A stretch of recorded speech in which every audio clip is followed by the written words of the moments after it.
They found her curled beneath a fallen wagon wheel, her body painted with ash and dried blood not entirely her own. Her calico dress was scorched at the hem, and her fingers were raw from digging shallow graves in rocky soil. The Cherokee hunter, who discovered her, almost passed her by. The faint sound of whispered prayers carried on dawn air led him to investigate a ravine most travelers avoided. Nestled between stone and shadow, she rocked back and forth, clutching a child's wooden toy. Horse to her chest, her eyes, once bright as summer sky, now reflected only smoke and terror. The tribal elders said she hadn't spoken a word to anyone for nearly a month, that she trembled violently whenever horses approached, that the small journal she kept tied to her waist with twine contained pages torn and stained with tears. Before we jump back in, tell us where you're tuning in from, and if this story touches you, make sure you're subscribed, because tomorrow I've saved something extra special for you. No one could agree on exactly what happened at Copper Creek Pass, but the remains of the massacre told enough of the story: splintered wagon boards, personal belongings scattered across half a mile of trail, and shallow graves marked with crude crosses fashioned from broken wagon slats. No footprints led away except hers. Thornfield Junction wasn't on any official map, just a cluster of buildings that grew where two trails crossed, like weeds finding purchase in cracked earth. The town sat in the shadow of the western ridge, a place where most travelers simply passed through, never lingering longer than a night or two. Dust collected in doorways, and most buildings leaned slightly, as if perpetually bracing against the next storm. Nothing about Thornfield Junction invited permanence. Not the muddy thoroughfare that never quite dried, not the saloon with its splintering porch boards, and certainly not the wary glances that followed strangers. It was a frontier outpost clinging to existence, where trust was a currency few could afford. Rebecca Marshall walked these streets like a ghost, always in the dim light of dawn or dusk, when shadows were long enough to hide in. Most mornings she moved through town before the blacksmith lit his forge, before the general store unbolted its doors, before anyone had cause to look her way twice. The townsfolk called her Whisper Woman when they thought she couldn't hear. Some called her Massacre Rebecca behind closed doors. A few of the kinder souls simply referred to her as that poor Thompson girl, though she hadn't been a Thompson since she married James Marshall 3 years prior. That last name belonged to a life that felt as distant as the eastern cities she'd left behind. Rebecca never corrected them.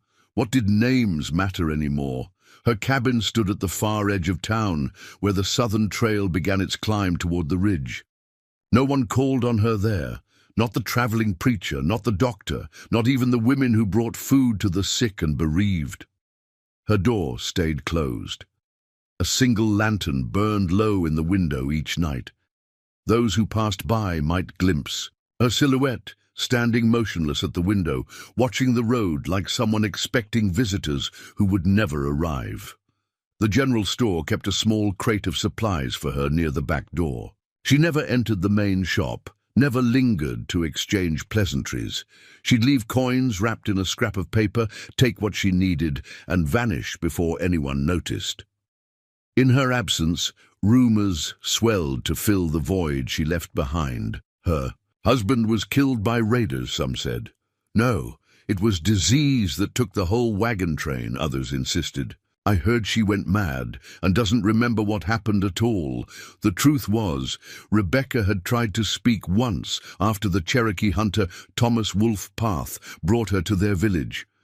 But the sound of her own voice had unleashed something inside her, a torrent she couldn't control. After that, silence became her sanctuary, solid and dependable when nothing else was. The townspeople didn't know that her right hand was still cramped from clutching a knife for 3 days and nights. They didn't know that she couldn't bear the smell of wood smoke, or that she still woke screaming some nights, though no sound escaped her lips. They didn't know she kept her wedding ring wrapped in a handkerchief beneath a floorboard because she couldn't bear its weight anymore. No one asked, and Rebecca had stopped hoping anyone would. 4 years earlier, she had traveled west with bright hopes, her new husband beside her, her Bible inscribed with well wishes from family she'd never see again. James had called her his North Star, said she was constant and true, guiding him toward their future. He promised her a home with a garden in Oregon Territory, children to fill it with laughter. The gold fields didn't interest him. Rich soil for farming was treasure. Enough, but promises crumble easily under western skies. After the attack at Copper Creek Pass, after the screams and gunfire faded, after she'd lain motionless among the dead until the raiders left, she'd emerged alone.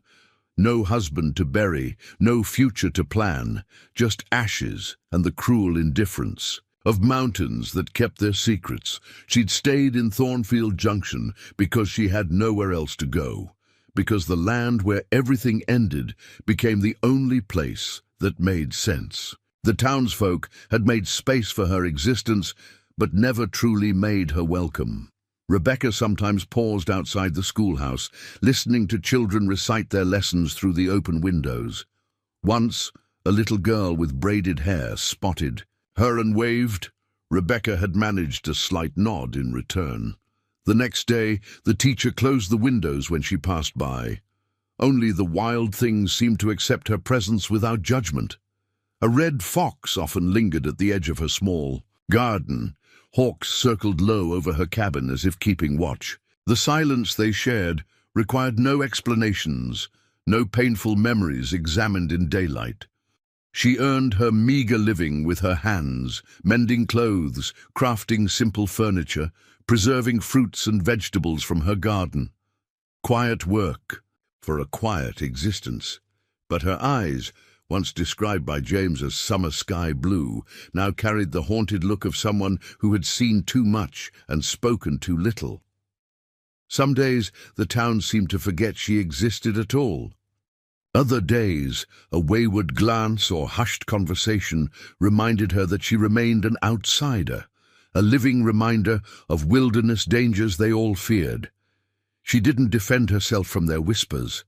Who survived when no one else did? What kind of woman returns alone? Rebecca had asked herself these questions too many times to count. The version of herself that had embarked westward.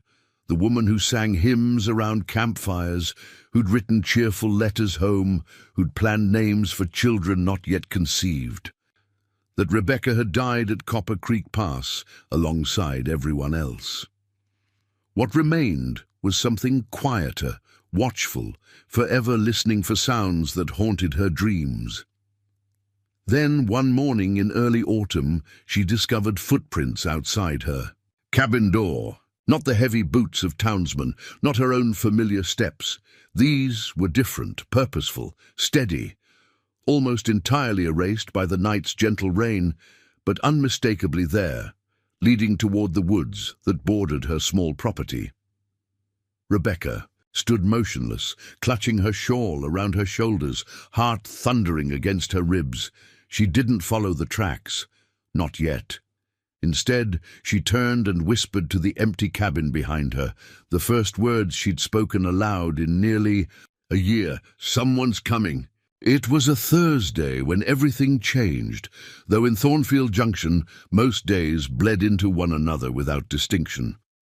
The air felt different somehow, charged with something Rebecca couldn't name but recognized in her bones. She'd spent the morning gathering late berries from the brambles behind her cabin, her fingers stained purple-red, basket half full. When she straightened and turned toward home, she saw him standing at the crude fence that marked her property line. He wasn't from town. His buckskin jacket and the way he stood told her that much. His black hair was pulled back, revealing a face weathered by sun and wind. A rawhide cord around his neck held something she couldn't quite make out. But it was his eyes that held her, dark and steady, watching her without judgment or pity, just quiet recognition. Rebecca froze halfway between the brambles and her porch, the basket clutched to her chest like a shield. For several long moments, neither of them moved or spoke. The only sounds were autumn leaves rustling and a distant hawk's cry overhead. "Miss Marshall," he said finally, his voice low and even. "Thomas Wolfpath sent me to find you." His name was Daniel Crow Singer. He stood at her fence like a man who knew how to wait, patient as the mountains.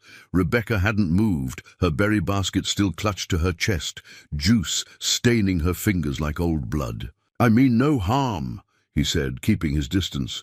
"I've been tracking for 2 weeks." The mention of Thomas Wolfpath's name had rooted her to the spot. The Cherokee hunter had saved her life, had carried her half-conscious from the massacre site to his village, had fed her broth when she couldn't feed herself. He had earned her trust, and now he had sent someone to find her. Daniel's eyes moved to the berry basket, then back to her face. "I have news," he added quietly. "And questions that need answers." Rebecca took one step back, then another. Whatever news he carried, she wasn't ready. 4 seasons had passed since Copper Creek, and still the memories felt raw as open wounds. She turned and fled to her cabin, shutting the door firmly behind her. Through the window, she watched him. He didn't follow, didn't call after her. He simply nodded as if he'd expected this response, then settled onto a fallen log near her fence. He pulled out a small knife and a piece of wood and began to carve, as comfortable in waiting as he seemed in everything else. Rebecca pressed her back against the door, heart racing. News, questions. The words echoed in her mind like stones dropped. In still water. What news could there be after all this time? The massacre had left no survivors except her. What questions remained that she could possibly answer? She slid down to sit on the floor, drawing her knees to her chest. The day faded to dusk as she sat there, memories washing over her in waves she couldn't control.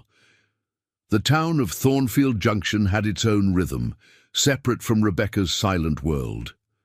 Mayor Abernathy counted 12 buildings worthy of the name, though half of them leaned precariously after each winter storm.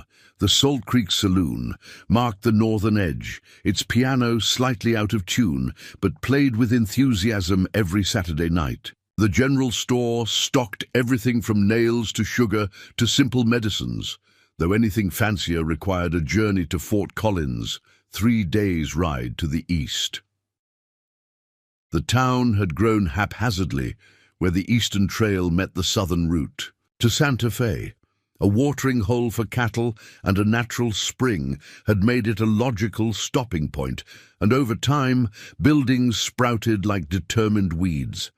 Most settlers moved on after a season or 2. Those who stayed were either running from something or had nowhere else to run to. Sheriff Palmer kept order with more pragmatism than law, his office doubling as the town jail with its single cell rarely occupied. The schoolhouse had 8 students, ranging from 5 to 14 years old, taught by Miss Winters, a spinster from Boston who still wore high-collared dresses despite the western heat. The blacksmith, Jeremiah Hobbs, doubled as the town's unofficial doctor, setting bones and extracting teeth with the same steady hands that shod horses and repaired wagon wheels. People in Thornfield Junction lived with constant awareness of how small they were against the vast wilderness. Homes were built close together despite the open land available. Doors were barred at night. Children were called inside before dusk. The frontier demanded caution, and those who survived learned to heed its warnings. Rebecca existed at the edges of this cautious community. Her cabin sat where the southern trail began to climb toward the ridge, far enough from town to feel separate, close enough that smoke from her chimney could still be seen. The land had been given to her out of pity after Thomas Wolfpath had brought her to Thornfield, half-starved and hollow-eyed. She remembered little of those first weeks. The doctor's wife had tended to her, washing away blood and dirt, speaking in soothing tones that barely registered. The mayor had asked questions she couldn't answer. The preacher had prayed over her, though she'd stopped believing in a merciful God somewhere between the first gunshot at Copper Creek and the last shallow grave she'd dug with bleeding hands. Eventually, the cabin had been offered. A trapper's, abandoned shelter, reinforced and made weathertight by the townsmen. Rebecca accepted it with a nod, the only communication she could manage. In time, she made it her own. A small garden behind it, a porch that caught the morning light, a rocking chair where she sometimes sat, mending clothes for the townspeople, who left them in a basket by her gate, one of the few exchanges she could tolerate. The silence she wore wasn't a choice. Not exactly. Words had simply failed her after what she'd witnessed, or perhaps she had failed them, inadequate vessels for the horror she carried. Either way, the quiet became her companion, more reliable than any person could be. The town developed its own stories about her. Some believed she'd lost her mind along with her voice. Others whispered that she was touched by spirits, that she communed with the dead at night. A few claimed she had brought the massacre upon the wagon train through some unknown sin.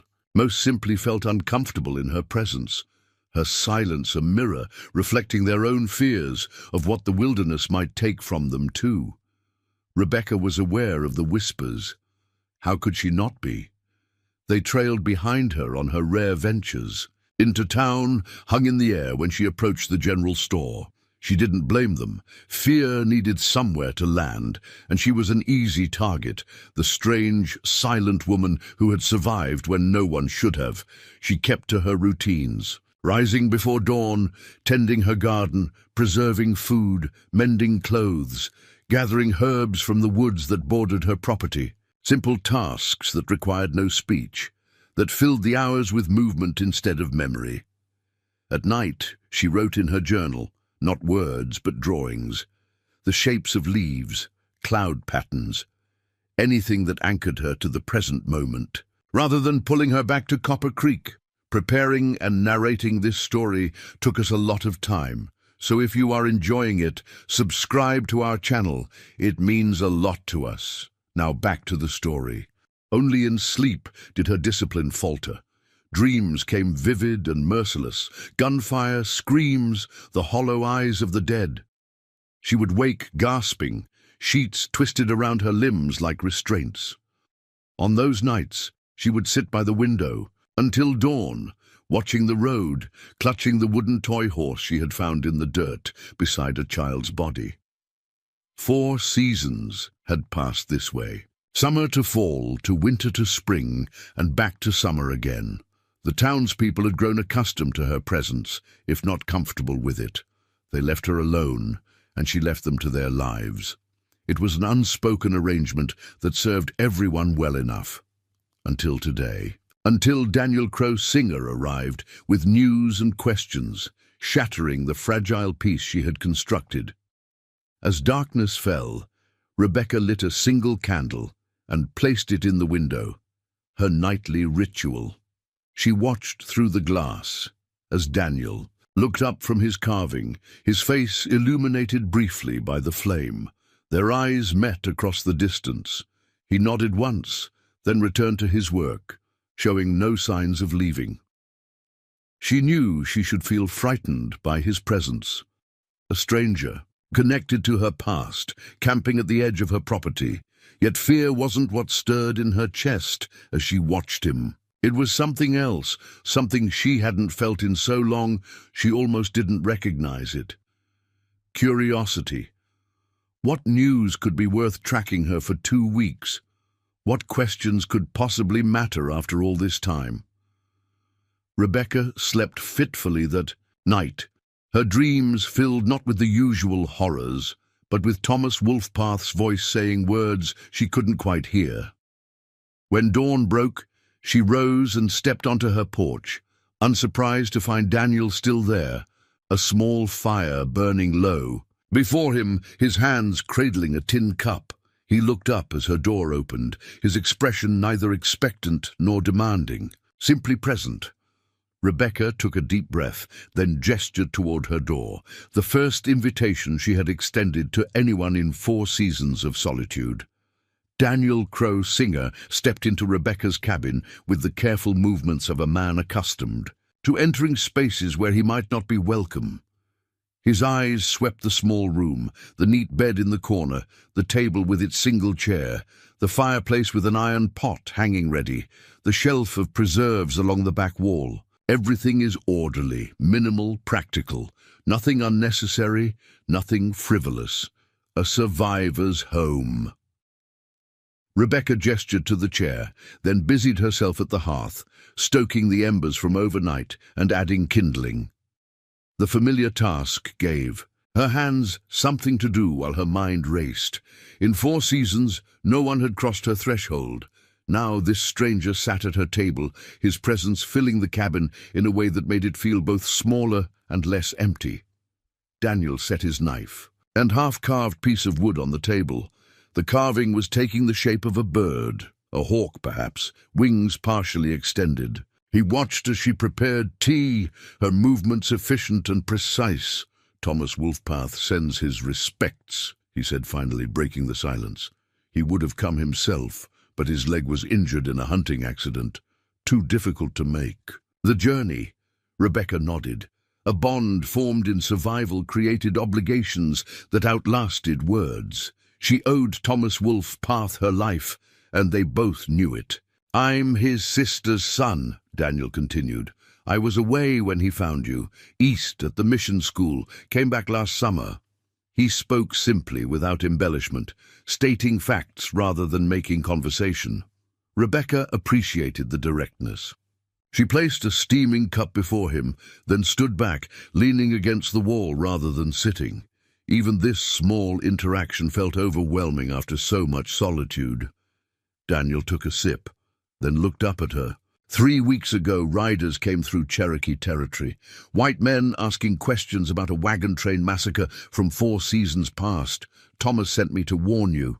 Rebecca's hands tightened around her own cup.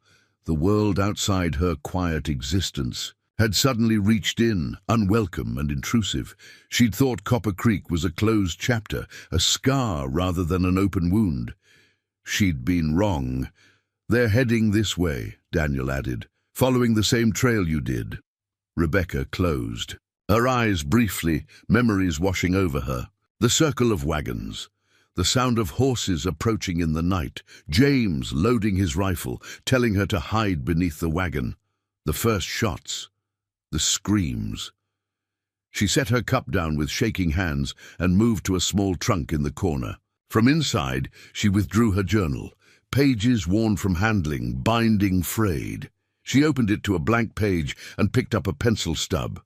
"Who are they?" She wrote in careful script, then turned the journal toward Daniel. He studied her handwriting, then met her eyes. "They say they're from the War Department, investigating attacks on settlers. But Thomas doesn't believe them. Says they ask the wrong questions." Rebecca stared at the words on the page, then wrote again. What questions? Not who attacked the wagons, but did anyone survive? They already know what happened. They're looking for something, or someone. Rebecca's pencil hovered over the page. A dozen questions crowded her mind, but one pushed to the forefront. "Why warn me?" Daniel's expression softened slightly. "Thomas thinks you've earned your peace, says whatever happened at Copper Creek should stay buried with the dead." Rebecca's hand trembled as she wrote again. "You know what happened there?" Daniel shook his head. "Thomas never told me, said it wasn't his story to tell." She studied his face, the high cheekbones, the steady dark eyes, the set of his jaw that suggested both stubbornness and patience. There was something in his gaze that reminded her of Thomas Wolfpath. Not judgment, not pity, just quiet acceptance of hard truths. "Why did you come?" she wrote. "To warn you," he replied. Then, after a pause, "and to ask you to tell me what really happened, so I can help." Rebecca closed the journal abruptly, her heart pounding. 4 seasons of silence had built walls around her memories, kept them contained where they couldn't hurt her daily. This man was asking her to tear those walls down, to speak the unspeakable. She shook her head once, sharp and definitive. Daniel didn't press. He simply nodded, finished his tea, and stood. "I'll be camping by the creek if you change your mind. Those men are 3, maybe 4 days behind me." Rebecca remained still as he moved to the door. He paused with his hand on the latch. "Whatever. You're protecting Rebecca Marshall. It might be time to let someone help carry the weight." Then he was gone, the door closing softly behind him. Rebecca stood motionless in the center of her cabin, the air suddenly too thick to breathe. She moved to the window, watching as Daniel made his way toward the small creek that ran along the eastern edge of her property. He walked with purpose, but without hurry, his back straight, his steps measured. She pressed her palm against the glass, a sudden, irrational fear gripping her that once he disappeared from sight, the fragile connection to someone who understood without demanding would vanish too. But he didn't go far, just to the bend where willows crowded the bank, close enough that smoke from his fire would be visible from her porch. Staying, waiting, not pushing, but not leaving either. Something shifted in Rebecca's chest, a loosening of the knot pulled tight 4 seasons ago. She didn't know if it was relief or terror. The following day brought no clarity. Rebecca went about her routines, tending her garden, preserving the last of the summer berries, mending a tear in her shawl. But her thoughts circled continuously to the men Daniel had warned her about. War Department investigators asking the wrong questions, looking for survivors, looking for her. She found herself pausing at windows, scanning the trail that led to town, jumping at shadows, startling at the cry of hawks overhead. The fear she had carefully contained now seeped through cracks in her composure, tainting everything. Midday, she spotted a rider approaching from town, Sheriff Palmer on his chestnut gelding. She watched from behind her curtain as he slowed near her fence, then dismounted and tied his horse. His visit wasn't entirely unexpected. News traveled fast in a place like Thornfield Junction, and a stranger camping near the Silent Widow's property would certainly qualify as news. Rebecca met him at the door before he could knock, her expression carefully neutral. "Miss Marshall," the sheriff said, tipping his hat.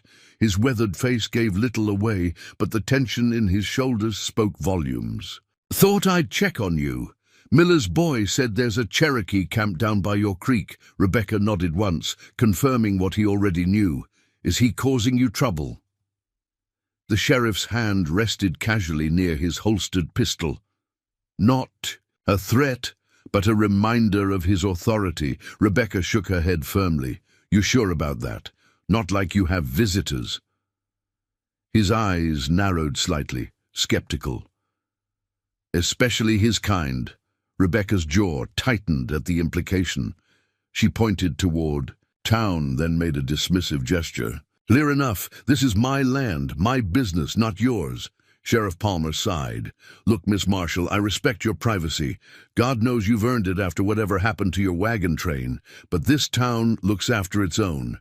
If that Indian is bothering you—" Rebecca cut him off with a sharp gesture, her expression hardening. She pointed to herself, then to the creek, then made a circular motion with her finger.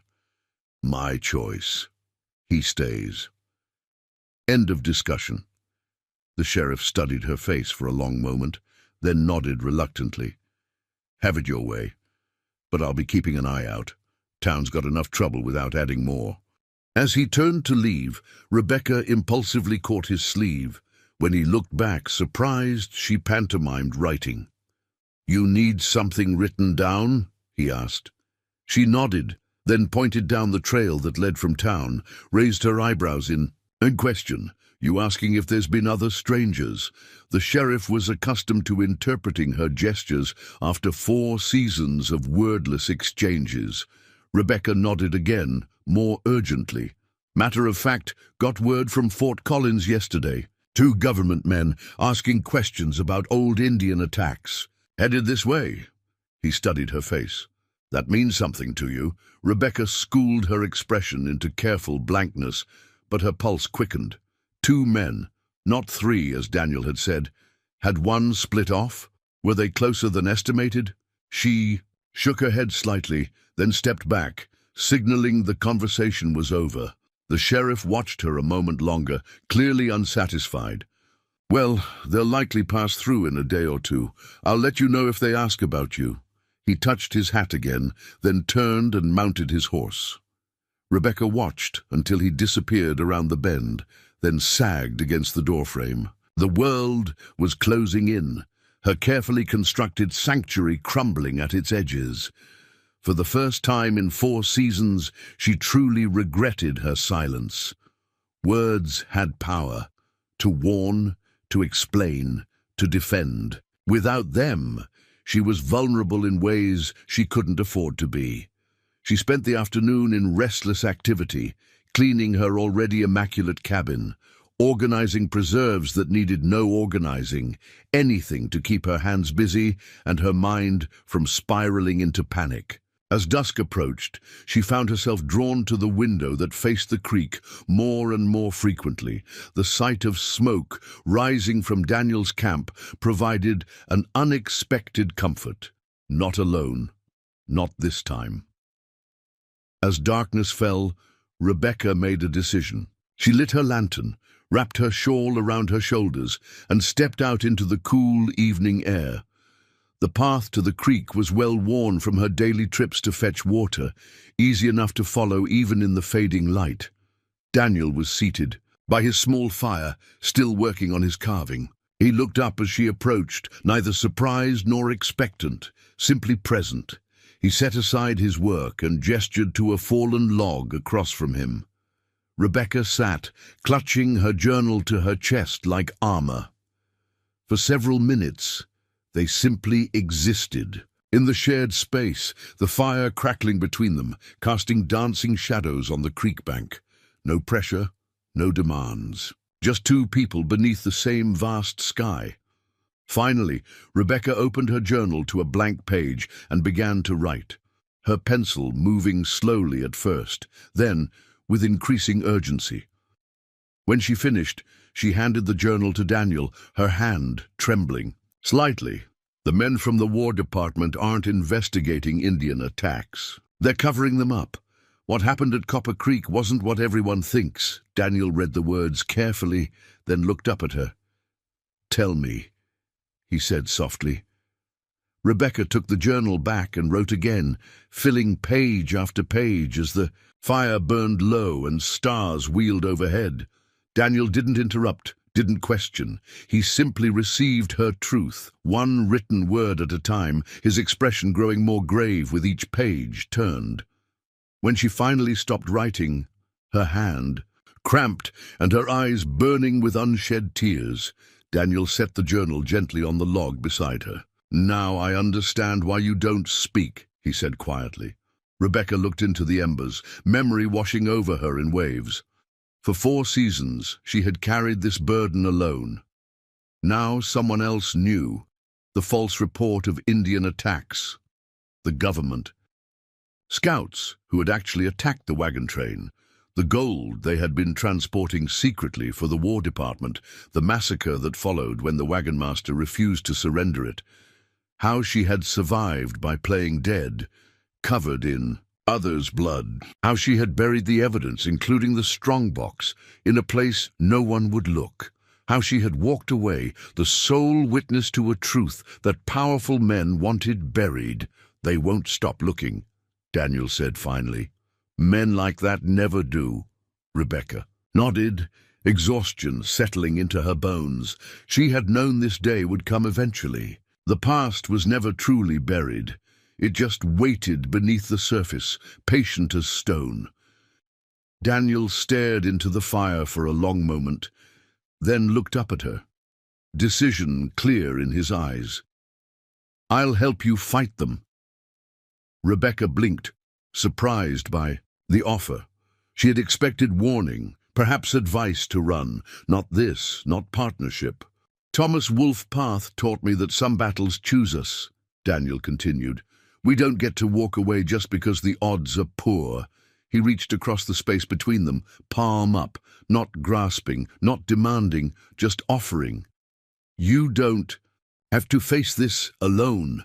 Rebecca stared at his outstretched hand, heart pounding in her ears. 4 seasons of isolation had taught her to rely on no one, to expect nothing. Trust was a luxury she had forgotten how to afford. Yet something about Daniel Crowe Singer, his steady presence, his patience, the way he received her truth without judgment, made her wonder if perhaps silence wasn't the only protection available to her.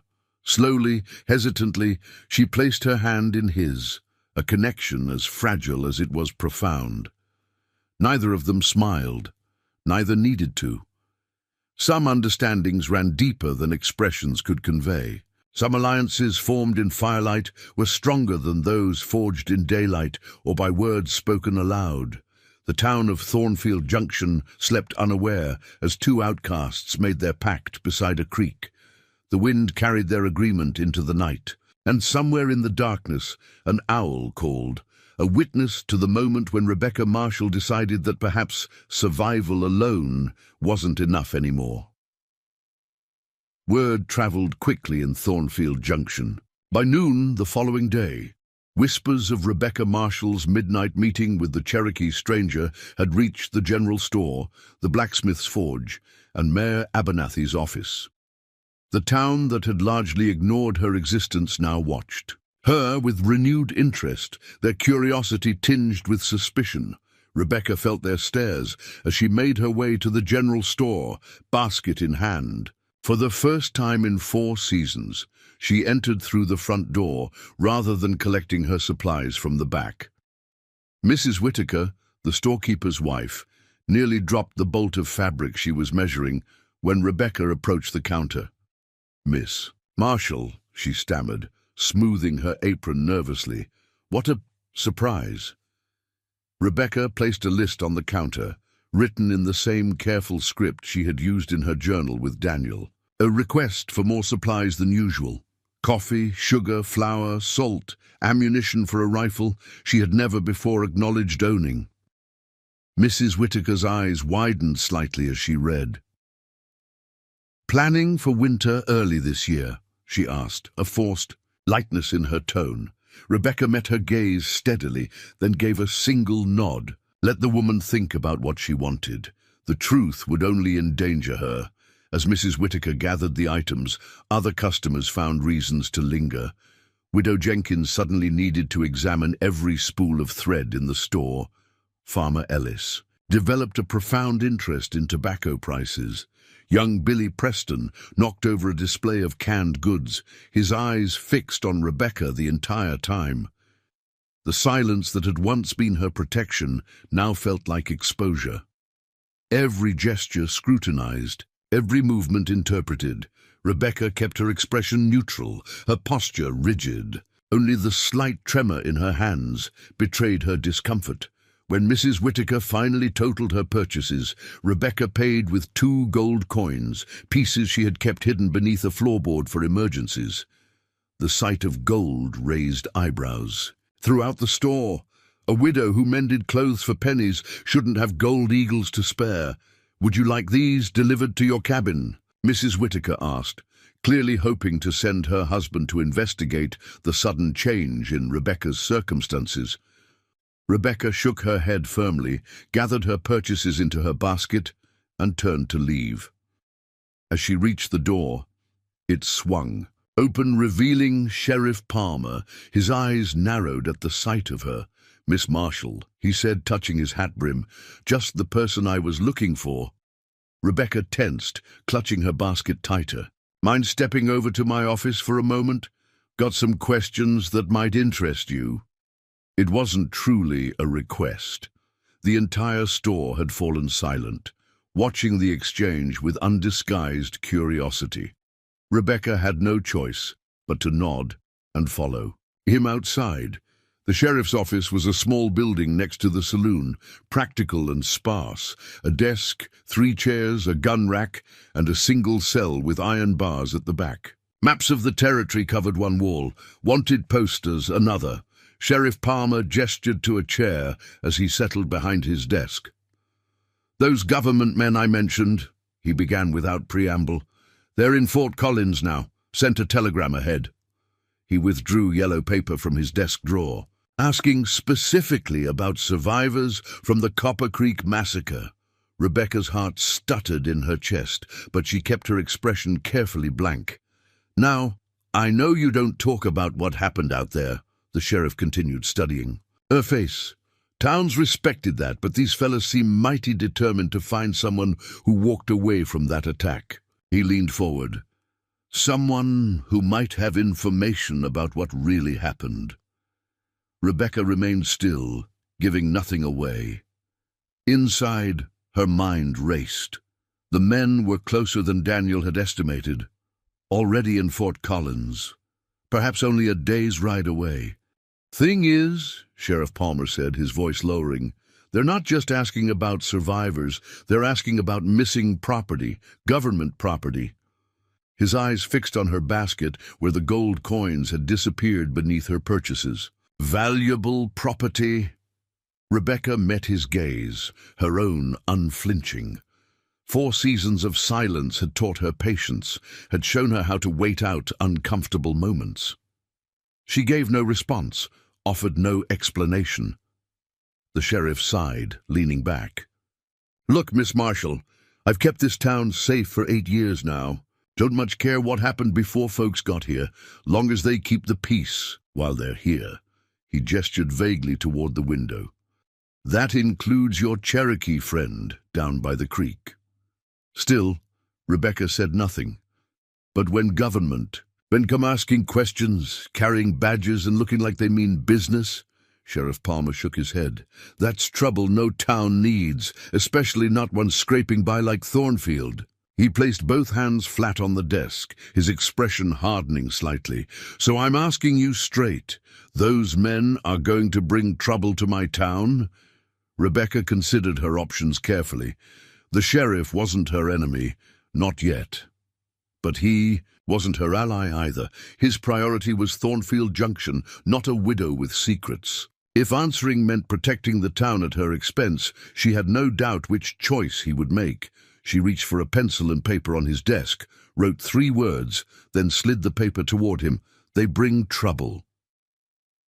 Sheriff Palmer read it, then looked up at her. "To you? Or to Thornfield?"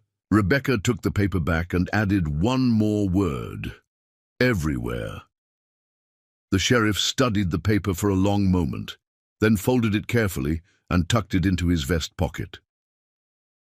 "I appreciate the warning." He stood, indicating their conversation was over. "I hope you know what you're doing, Miss Marshall, with whatever it is you're not telling me. With that Cherokee," he moved to the door and opened it. "This town's been good to you." The implied question hung in the air. Would she be good to the town in return? Rebecca gathered her basket and walked out without acknowledging it. Some questions had no simple answers. Back at her cabin, Rebecca found Daniel cutting firewood. The steady rhythm of his axe echoed through the trees, grounding in its simplicity. He paused when he saw her approach, leaning on the axe handle. "Town's talking," he said. "Not a question." Rebecca nodded, setting her basket on the porch. She retrieved her journal from inside and wrote quickly. "Sheriff knows the government men are close, in Fort Collins already. Looking for me and the gold." Daniel read her words, his expression grave. "Sooner than I thought." He glanced toward town. "Sheriff on their side." Rebecca shook her head, then shrugged, wrote again. "He protects the town. If that means giving me to them, he will. Then we need to move quickly." Daniel resumed chopping, his strokes more purposeful now. "Where did you hide it?" Rebecca hesitated. The location of the strongbox was her final secret, her last piece of leverage. Once shared, she would be truly vulnerable. Yet Daniel had proven himself trustworthy. If she couldn't trust him now, she never would. She wrote the location in her journal, then showed him, buried beneath the 3rd grave marker at Copper Creek, the one with a cross made from wagon wheel spokes. Daniel read it, then nodded. "We'll go tonight." The rest of the day passed in tense preparation. Rebecca packed essentials while Daniel scouted the trail leading from town. They spoke little. She through written notes, he with concise statements that required no response. There was comfort in the shared purpose, in not facing the coming storm alone. As dusk approached, Rebecca stood on her porch, watching the town below. Lights flickered on in windows, families gathering for evening meals, the saloon starting its nightly business, normal life continuing, unaware of the danger approaching. For a moment she felt a pang of regret. This place had been her sanctuary, however imperfect. These people had given her space to heal, even if they had never truly accepted her, and now she would bring danger to their doorstep. Daniel joined her, following her gaze. Having second thoughts, Rebecca shook her head, then wrote in her journal, wondering if I should have left long ago, spared them this. Daniel considered her words. Hiding doesn't end threats, just postpones them. He nodded toward the town. They made their choice when they looked away, when they decided your silence was more comfortable than your truth. There was no judgment in his tone, just a recognition of how communities sometimes failed their most vulnerable members. Rebecca couldn't argue with his assessment. The town had accepted her presence, but never her pain, had given her shelter, but never belonging. As darkness settled fully, they prepared to depart. Rebecca donned her warmest coat, tucked her journal into a deep pocket, and slung a small pack over her shoulder. 4 seasons of life contained so little: clothes, dried food, her husband's pocket watch, the wooden toy horse she couldn't bring herself to leave behind. They were about to extinguish the lantern when hoofbeats approached from the town road, multiple riders moving quickly. Daniel peered through the window, then stepped back. 4 men, he said tersely, Sheriff Palmer, and 3 strangers. Rebecca's heart sank. The government men had arrived earlier than expected, and they'd brought the sheriff with them. Whether as guide or as enforcer remained to be seen. Daniel moved swiftly, dousing the lantern and gathering their packs. Back door, he whispered. Through the trees to the creek. We can follow it north, then circle back to the trail. Rebecca nodded, her body tensing for flight. But as they reached the back door, she paused, seized by a sudden certainty. Running now would only confirm her guilt, would bring pursuit, not just tonight, but for however long it took to find her. The men outside wouldn't simply give up and leave. She touched Daniel's arm, stopping him. In the dim light filtering through the windows, she shook her head firmly. "What are you thinking?" he asked, voice low. Rebecca couldn't explain quickly enough in writing. Instead, she moved to the front room and lit a single candle. She placed it in the window, her nightly ritual, a signal visible from the road. Then she sat in her rocking chair, hands folded in her lap, and waited. Daniel stared at her, understanding dawning in his eyes. "You're going to face them." She nodded once. "They'll arrest you, or worse." Another nod. She had no illusions about the mercy of men who had massacred an entire wagon train for gold. Daniel studied her for a long moment, then set down his pack. "Then we face them together." He moved to stand behind her chair, a presence both protective and deferential. This was her home, her battle. He was there to support, not to lead. The riders reached her fence. Voices carried through the night. The sheriff's familiar drawl, other voices sharper, more commanding. Boots on her porch steps, a heavy knock that shook the door in its frame. "Miss Marshall," Sheriff Palmer called. "Need to speak with you. Got some officials here from the War Department." Rebecca drew a deep breath, steadying herself. 4 seasons of silence had preserved her life. Now that same silence might end it. The irony wasn't lost on her. "Miss Marshall." The sheriff knocked again, more insistent. "I know you're in there. Lights on." She rose slowly, moved to the door, and opened it. Sheriff Palmer stood on her porch, his expression uncomfortable. Behind him were three men in dark coats, their faces shadowed beneath wide-brimmed hats. One stepped forward, tall, broad-shouldered, with a neatly trimmed beard and cold eyes that assessed her with clinical detachment. "Rebecca Marshall?" he asked, his voice cultured, precise. "I'm Colonel James Hargrove, War Department Intelligence." He withdrew a folded piece of paper from his coat. "I have questions about the incident at Copper Creek Pass, and about certain items that went missing afterward." Rebecca stared at him, her face betraying nothing, but inside recognition bloomed like ice in her veins. She knew this man, not his name, but his voice. She had heard it giving orders as her fellow travelers were executed one by one, had heard it demanding the location of the strongbox as James tried to bargain for the lives of the children. Colonel Hargrove, the architect of the massacre, standing on her porch as if he had every right to be there. His gaze shifted past her, hardening at the sight of Daniel. "And who is this?" Before Rebecca could decide how to respond, Daniel stepped forward.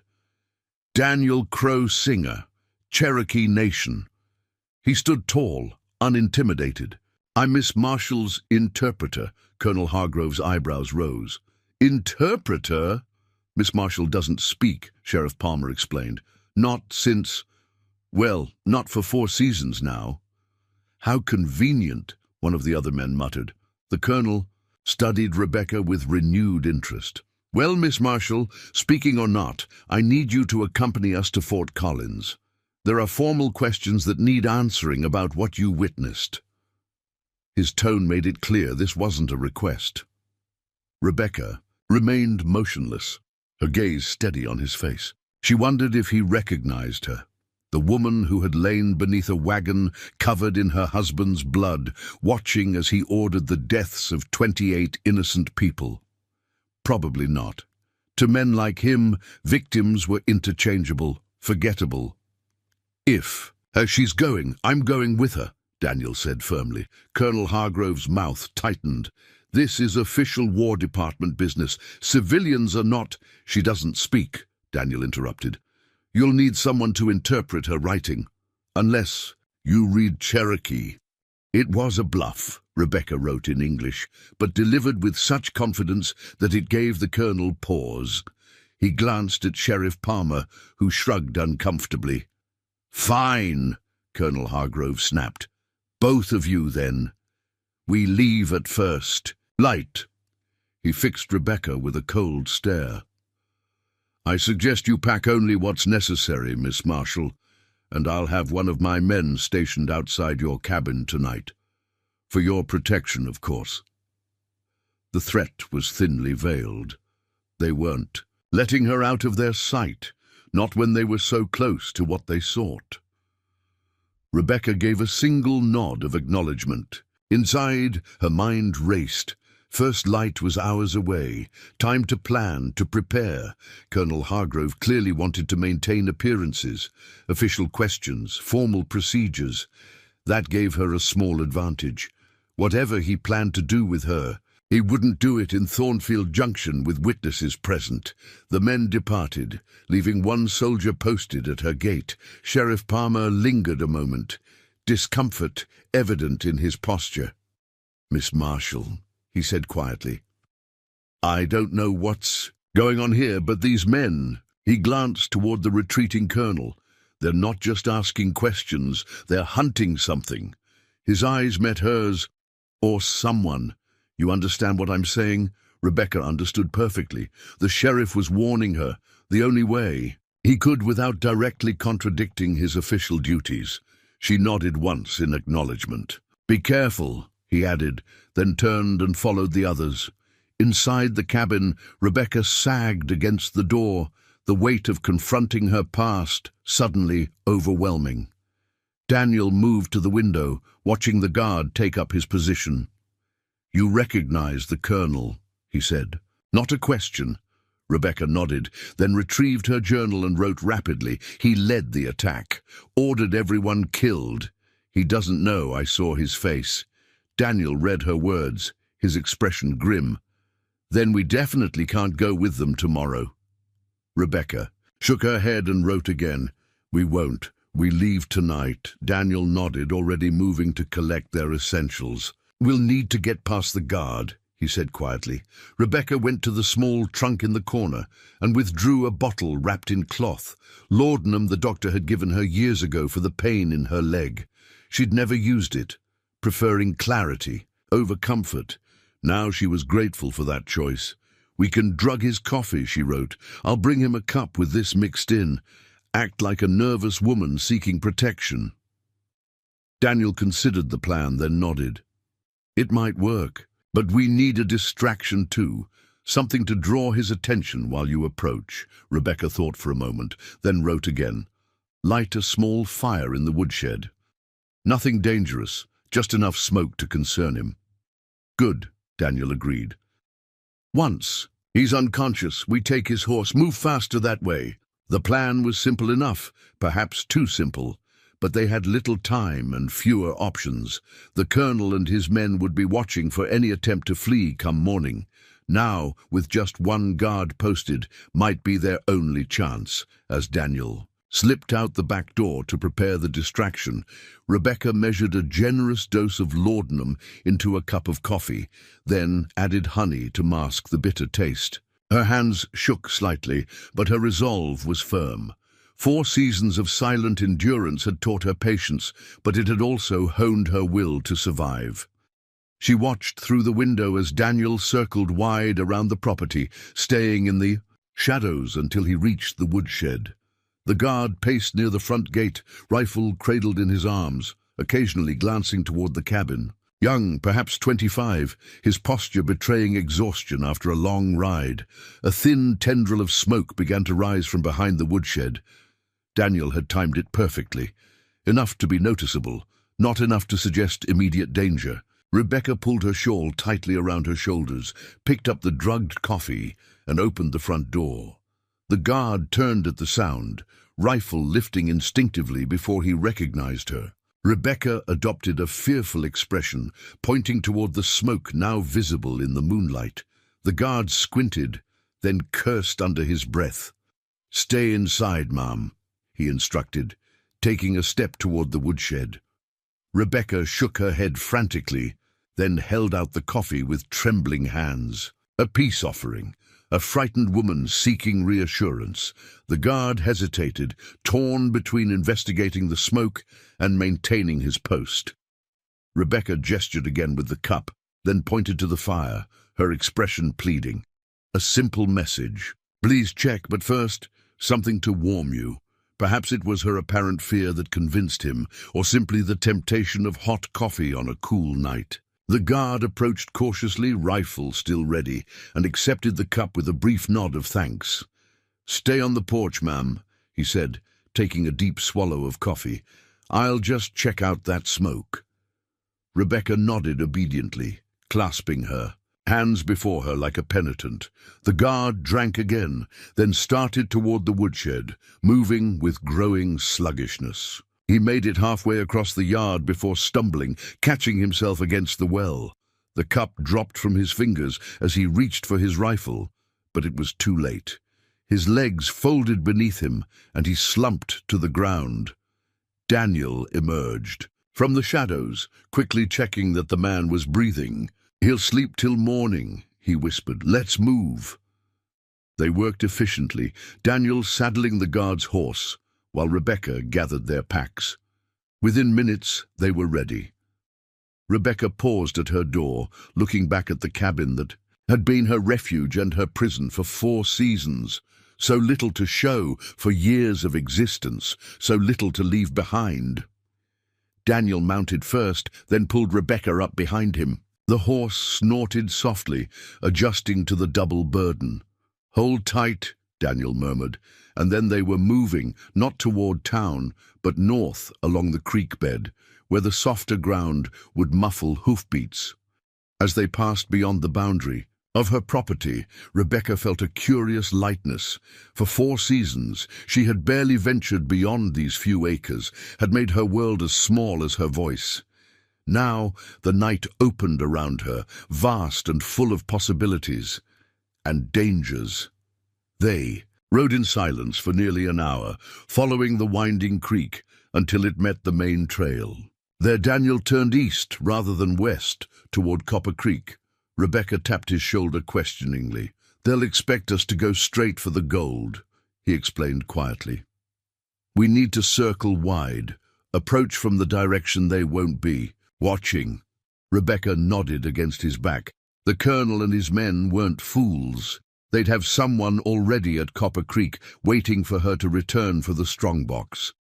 The night deepened around them as they rode. Stars wheeled overhead, indifferent to the small human drama unfolding beneath them. The land opened into rolling hills, dotted with sage and juniper, the horses' hooves striking occasional stones that rang like distant bells. Near midnight they paused to rest the horse at a small spring. As the animal drank, Daniel surveyed their surroundings, ever vigilant. "Tell me about the strongbox," he said quietly. "What's in it that's worth killing for?" Rebecca withdrew her journal, writing, "By moonlight, gold, meant for military payrolls, and documents, records of bribes, sales of weapons to both sides, proof of corruption, at the highest levels of the War Department." Daniel read her words, understanding dawning in his eyes. No wonder they're so determined to find it. That kind of evidence could destroy careers, maybe even topple parts of the government. Rebecca nodded, then wrote again. "My husband was a clerk for the War Department before we came west. He discovered discrepancies in the accounts, started keeping records as insurance. When they found out, they sent us west with a wagon train, told us to deliver the gold to California. But it was a trap. They never intended for any of you to arrive," Daniel concluded grimly. "The wagon master knew something was wrong. Refused to follow their planned route. That's when they attacked, claimed it was Indians. Easier to blame Cherokee or Comanche than admit the truth." Daniel's jaw tightened. "My people have been blamed for many crimes we didn't commit." Rebecca touched his arm gently, understanding in her eyes. Both of them had suffered from the same corrupt power. His people through systematic lies, her through targeted violence. Their fates were more connected than she had initially realized. They continued riding through the night, taking a winding route that kept them away from established trails. Dawn found them in a stand of cottonwoods several miles from Copper Creek. Daniel scouted ahead on foot while Rebecca waited with the horse, her body aching from the unaccustomed hours in the saddle.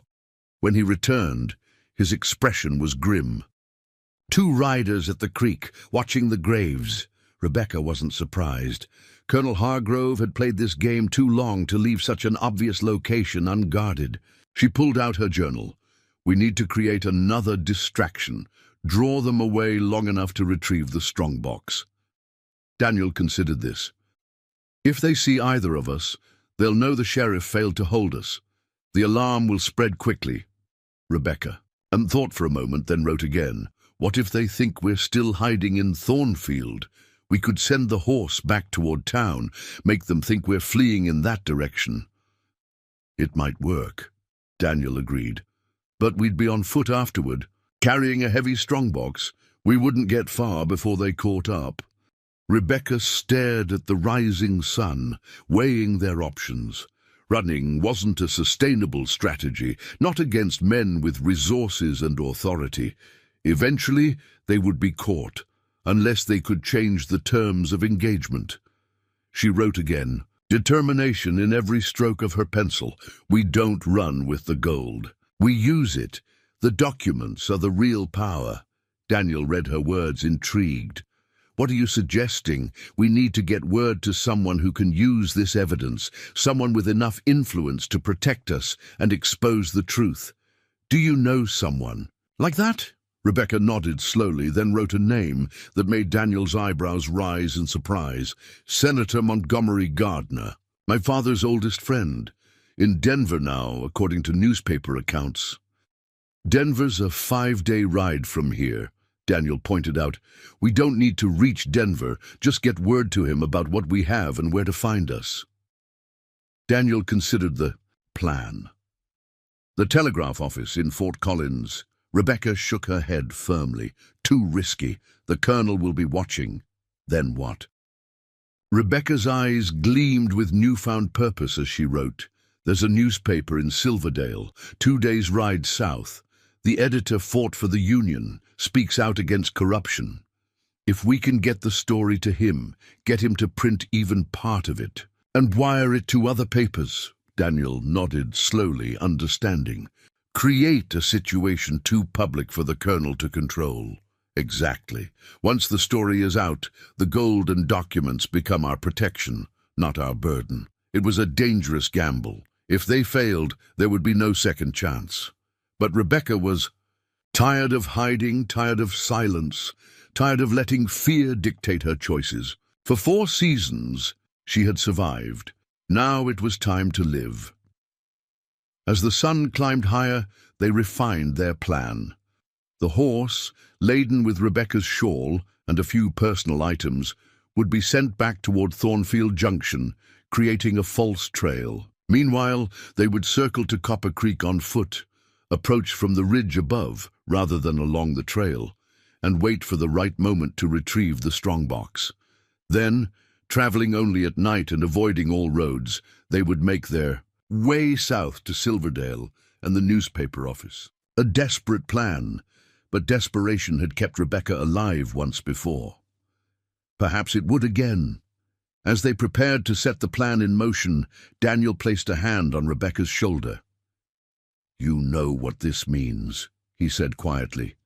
"Once we do this, there's no going back to silence, no going back to your cabin. Your life there is over." Rebecca met his gaze steadily, then wrote one final line in her journal before tucking it away. That life ended 4 seasons ago at Copper Creek. I've been a ghost long enough. With the rising sun warming her face, Rebecca Marshall stepped back into the world of the living, a world of risk and pain, yes, but also one of purpose, of truth, of voice. The time for silence had passed. The approach to Copper Creek Pass was more difficult than Rebecca remembered. 4 seasons had changed the landscape.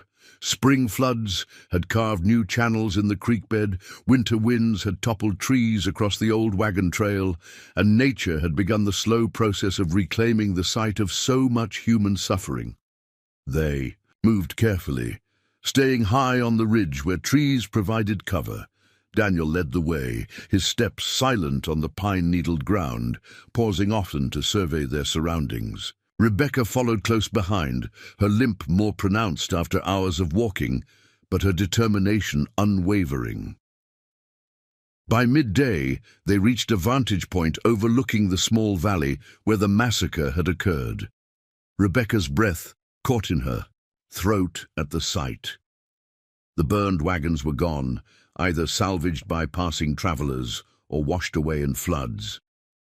But the grave markers remained, crude crosses fashioned from wagon parts, standing in silent testimony to lives cut short. 2 men on horseback circled the site, moving with the practiced vigilance of soldiers. Occasionally one would dismount to examine a marker more closely, then return to his horse with evident frustration. Daniel touched Rebecca's arm, drawing her back from the edge. "The 3rd grave," he whispered. "Which one is it?" Rebecca withdrew her journal and sketched a quick map of the site, marking the location of the grave that held the strongbox. It stood slightly apart from the others, near a lightning-struck pine that had somehow survived 4 seasons of storms. "We'll need to wait until nightfall," Daniel murmured. "Less chance of being seen." Rebecca nodded, though the thought of spending hours so close to the place that haunted her dreams sent cold shivers down her spine. This land held her worst memories. The sounds of gunfire and screams, the copper smell of blood, the weight of bodies she'd dragged to shallow graves. Coming back was like reopening a wound she'd spent 4 seasons trying to close. Daniel seemed to sense her discomfort. "We don't have to stay right here," he said. "There's a sheltered spot further along the ridge. We can rest, prepare." They retreated to a small depression where a fallen tree created a natural windbreak. Rebecca sank down gratefully, her leg throbbing from the unaccustomed exertion. Daniel produced dried meat and a small canteen of water from his pack. They ate in silence, the gravity of their situation making conversation, even one-sided, seem unnecessary. As she chewed the tough jerky, Rebecca found her mind drifting to the night of the attack. It had begun so ordinarily. The wagons circled for the evening, cookfires burning, children being settled for the night. James had been writing in his journal, documenting the day's journey as he did every evening. The wagon master had just set the watch rotation when riders approached from the east. They'd claimed to be army scouts, sent to escort the train through dangerous territory. The wagon master had been suspicious. They weren't expected, hadn't been mentioned at the last fort, but they carried proper identification, spoke with authority. While the leaders conferred, the scouts had positioned themselves throughout. The camp, the attack came without warning. One moment, discussion, the next, gunfire. Rebecca closed her eyes against the memory, but it came anyway. James pushing her beneath their wagon, covering her with his body as bullets tore through canvas. And Wood, his blood soaking her dress, as he whispered for her to stay silent, to play dead if they came. The methodical way the soldiers moved from wagon to wagon, ensuring no survivors. The leader, Colonel Hargrove, though she hadn't known his name then, demanding to know where the strongbox was hidden. The wagon master's defiance, the execution, that followed. She had lain there for hours after the killing stopped, James's body growing cold above her, afraid to move, afraid to breathe. When the soldiers finally left with the wagons they hadn't burned, she had crawled out into a night silent except for the crackling of flames. Alone among the dead, she had done the only thing possible, buried those she could, marked their graves, and hidden the strongbox the soldiers had failed to find. Then she had walked east, following the creek, until Thomas Wolfpath found her half-conscious and delirious with grief. A touch on her arm brought Rebecca back to the present. Daniel was watching her with concern in his dark eyes. She realized. Tears were streaming down her face, the first she had shed in seasons. "We don't have to do this," he said quietly. "We could keep going. Head south now." Rebecca shook her head firmly, wiping away the tears with the back of her hand. She took out her journal and wrote with fierce determination, "The dead deserve justice. I owe them that much." Daniel nodded, understanding in his face. "Then we'll get it for them." He glanced at the sun, beginning its descent toward the western mountains. "A few more hours until dark. You should rest if you can." Rebecca doubted sleep would come in this place of ghosts, but she leaned back against the fallen tree, closing her eyes. To her surprise, exhaustion soon pulled her under into a deep, dreamless rest. She woke to Daniel's hand on her shoulder and the purple light of dusk filling the sky. "Time," he said simply. They made their final preparations in silence, checking their single pistol, securing their meager supplies, planning their approach. The night would provide cover, but also challenges. Digging would make noise. If the guards were alert, discovery was almost certain. As full darkness settled over the pass, they began their descent from the ridge, moving slowly, testing each step for loose stones or dry branches that might betray their presence. The quarter moon provided just enough light to navigate by without revealing them to watching eyes. They paused at the edge of the clearing, observing the guards. One had made camp near the creek, a small fire burning as he prepared a meal. The other patrolled the perimeter of the gravesite, rifle ready, moving in a predictable pattern. Daniel leaned close to Rebecca's ear. "I'll create a distraction. Lead the patrol away. You go for the strongbox." Rebecca nodded, her heart pounding so loudly she feared the guards might hear it. She clutched the small folding shovel they'd brought, its metal cool against her palm. Daniel squeezed her shoulder. once then melted into the darkness, circling wide around the site. Rebecca waited, counting her breaths, watching the patrolling guard. 1 circuit, 2, 3. Then came the sound, a series of stone falls from the far side of the creek, as if someone was moving carelessly in the darkness. The guard by the fire stood quickly, rifle raised. The patrolling guard turned toward the sound. "Check it out," the first guard called. "I'll watch the graves." The patrol guard moved cautiously toward the creek, disappearing into the shadows beyond the firelight. More sounds followed, branches breaking, stones clattering down the slope. The first guard stood tense, eyes straining to see what was happening. This was her chance. Rebecca moved from cover, staying low, using the grave markers themselves as concealment as she made her way toward the third cross. Every instinct screamed at her to run, to hurry, but she forced herself to move, methodically, placing each foot with care. The lightning-struck pine loomed ahead, its split trunk pale in the moonlight.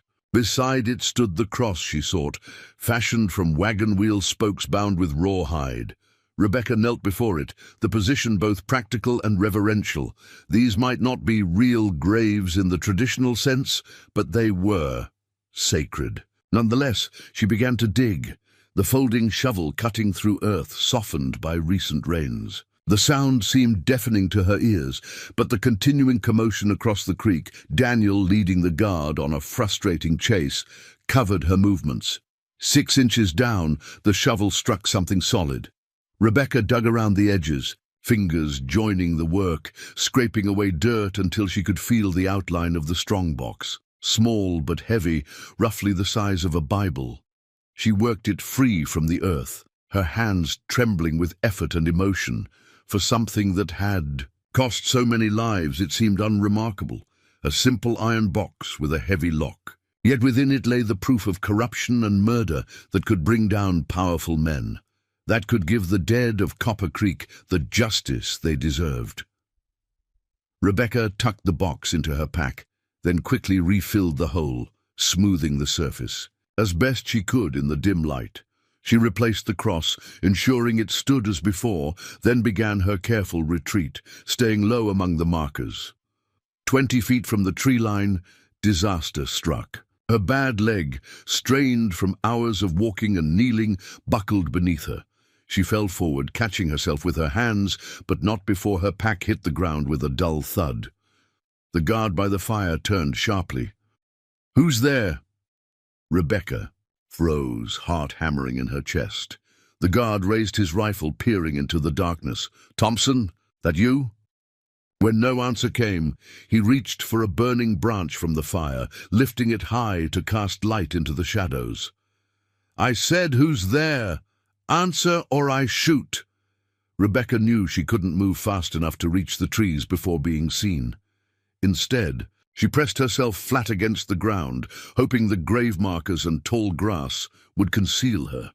The guard advanced slowly, torch held high, rifle ready. 10 feet away, 8, 6, a shout from across the creek saved her. "Ellis, I need help! Someone's out here!" The guard, Ellis, hesitated, torn between investigating the sound he'd heard and responding to his companion's call. Another shout. More urgent, decided him. He turned and hurried toward the creek, taking the torch with him. Rebecca didn't waste the opportunity. Ignoring the pain in her leg, she crawled to the tree line, then pulled herself up using a low branch. The strongbox weighed heavy in her pack, pulling at her shoulders as she limped into the protective darkness of the forest. She didn't stop until she reached their agreed meeting point. A lightning-blasted oak tree, a quarter-mile from the grave site. There she collapsed against the trunk, chest heaving, leg throbbing, but the strongbox secure. Long minutes passed. Shouts echoed from the direction of the creek, then silence. Rebecca strained to hear any sound of pursuit, any indication of Daniel's fate. Nothing but the whisper of wind through pine needles and the distant call of a night bird. What if he'd been captured? Or worse, The possibility sat like a stone in her stomach. After 4 seasons of isolation, the thought of losing her only ally, the only person who knew her truth, was unexpectedly painful. Then came the softest of sounds. A deliberate snap of a twig, a signal rather than an accident. Relief flooded through her as Daniel materialized from the shadows, moving with the silent grace that had become familiar. "You got it," he whispered. Rebecca nodded, patting her pack. "Good. They're searching the eastern slope now. We need to move. North, stay ahead of them." Rebecca struggled to her feet, wincing as weight settled on her injured leg. Daniel noticed immediately. "You're hurt." She shook her head dismissively, but when she took a step, her leg nearly gave way again. Daniel caught her arm, steadying her. "Let me see." Rebecca reluctantly allowed him to examine her leg. In the faint moonlight filtering through the branches, Daniel's fingers probed gently around her knee, finding the swelling there. "Strained, not broken," he concluded, "but you can't walk far on it." He glanced back toward the gravesite, where torches now moved among the markers. "And we can't stay here." He thought for a moment, then made a decision. "There's a place 2 miles north. An old trapper's cabin Thomas showed me. We can shelter there until morning, then reassess." It was their only viable option. Rebecca nodded. Agreement, then reached into her pack and withdrew the strongbox, offering it to Daniel. If they were separated, he would have a better chance of escaping with it. Daniel understood the gesture but shook his head. "It stays with you. I'll scout. Ahead, find the safest path." He positioned himself beside her, offering his shoulder for support. "Lean on me. We'll go slow." Their progress through the dark forest was painfully slow. Every step sent jolts of pain through Rebecca's leg, and the uneven ground made balance difficult. Daniel bore her weight without complaint, adjusting their pace to accommodate her injury, pausing often to listen for pursuit. The night seemed to stretch endlessly, the darkness both concealing friend and foe alike. Twice they froze at sounds of searchers in the distance, pressing against tree trunks until the danger passed. The strongbox grew heavier with each step, a physical manifestation of the burden Rebecca had carried alone for 4 seasons. Near midnight, they reached the cabin Daniel had mentioned. Little more than a one-room shelter with a collapsed corner, it nonetheless offered protection from prying eyes.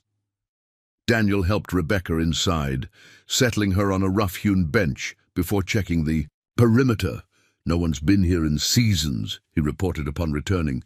"We should be safe until morning." Rebecca withdrew her journal, writing by the faint light of the stars through the broken roof. "Thank you for helping me. You didn't have to." Daniel read her words, then met her gaze. "Yes, I did." He settled beside her on the bench. "Thomas Wolfe. Path taught me that what happens to one people happens to all eventually. Your enemies are my enemies." Rebecca studied his face, the strong lines of his jaw, the steadiness in his dark eyes. There was something comforting in his certainty, his willingness to stand against injustice, regardless of whose injustice it was. She wrote again. "We should open it. See what we're risking our lives for." Daniel nodded. "Can it be opened without the key?" Rebecca managed a small, grim smile. She reached beneath her collar and withdrew a cord that had hung there, hidden for 4 seasons. On it dangled a small iron key. "James gave it to me when we first joined the wagon train. Said if anything happened to him, I should take the box to Senator Gardner." Daniel's eyebrows rose slightly. "You've had the key all this time?" Rebecca nodded, then slipped the cord over her head and inserted the key into the strongbox's lock. It turned with surprising ease for something buried 4 seasons.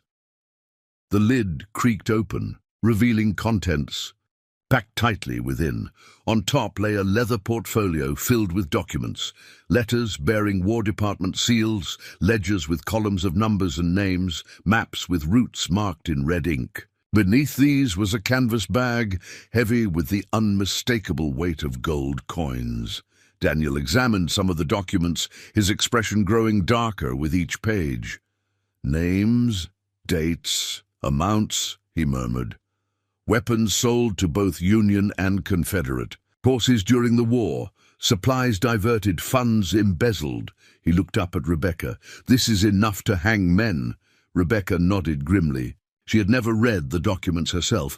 James had kept their contents private, even from her, but she had understood their importance from his increasingly agitated state as they traveled west.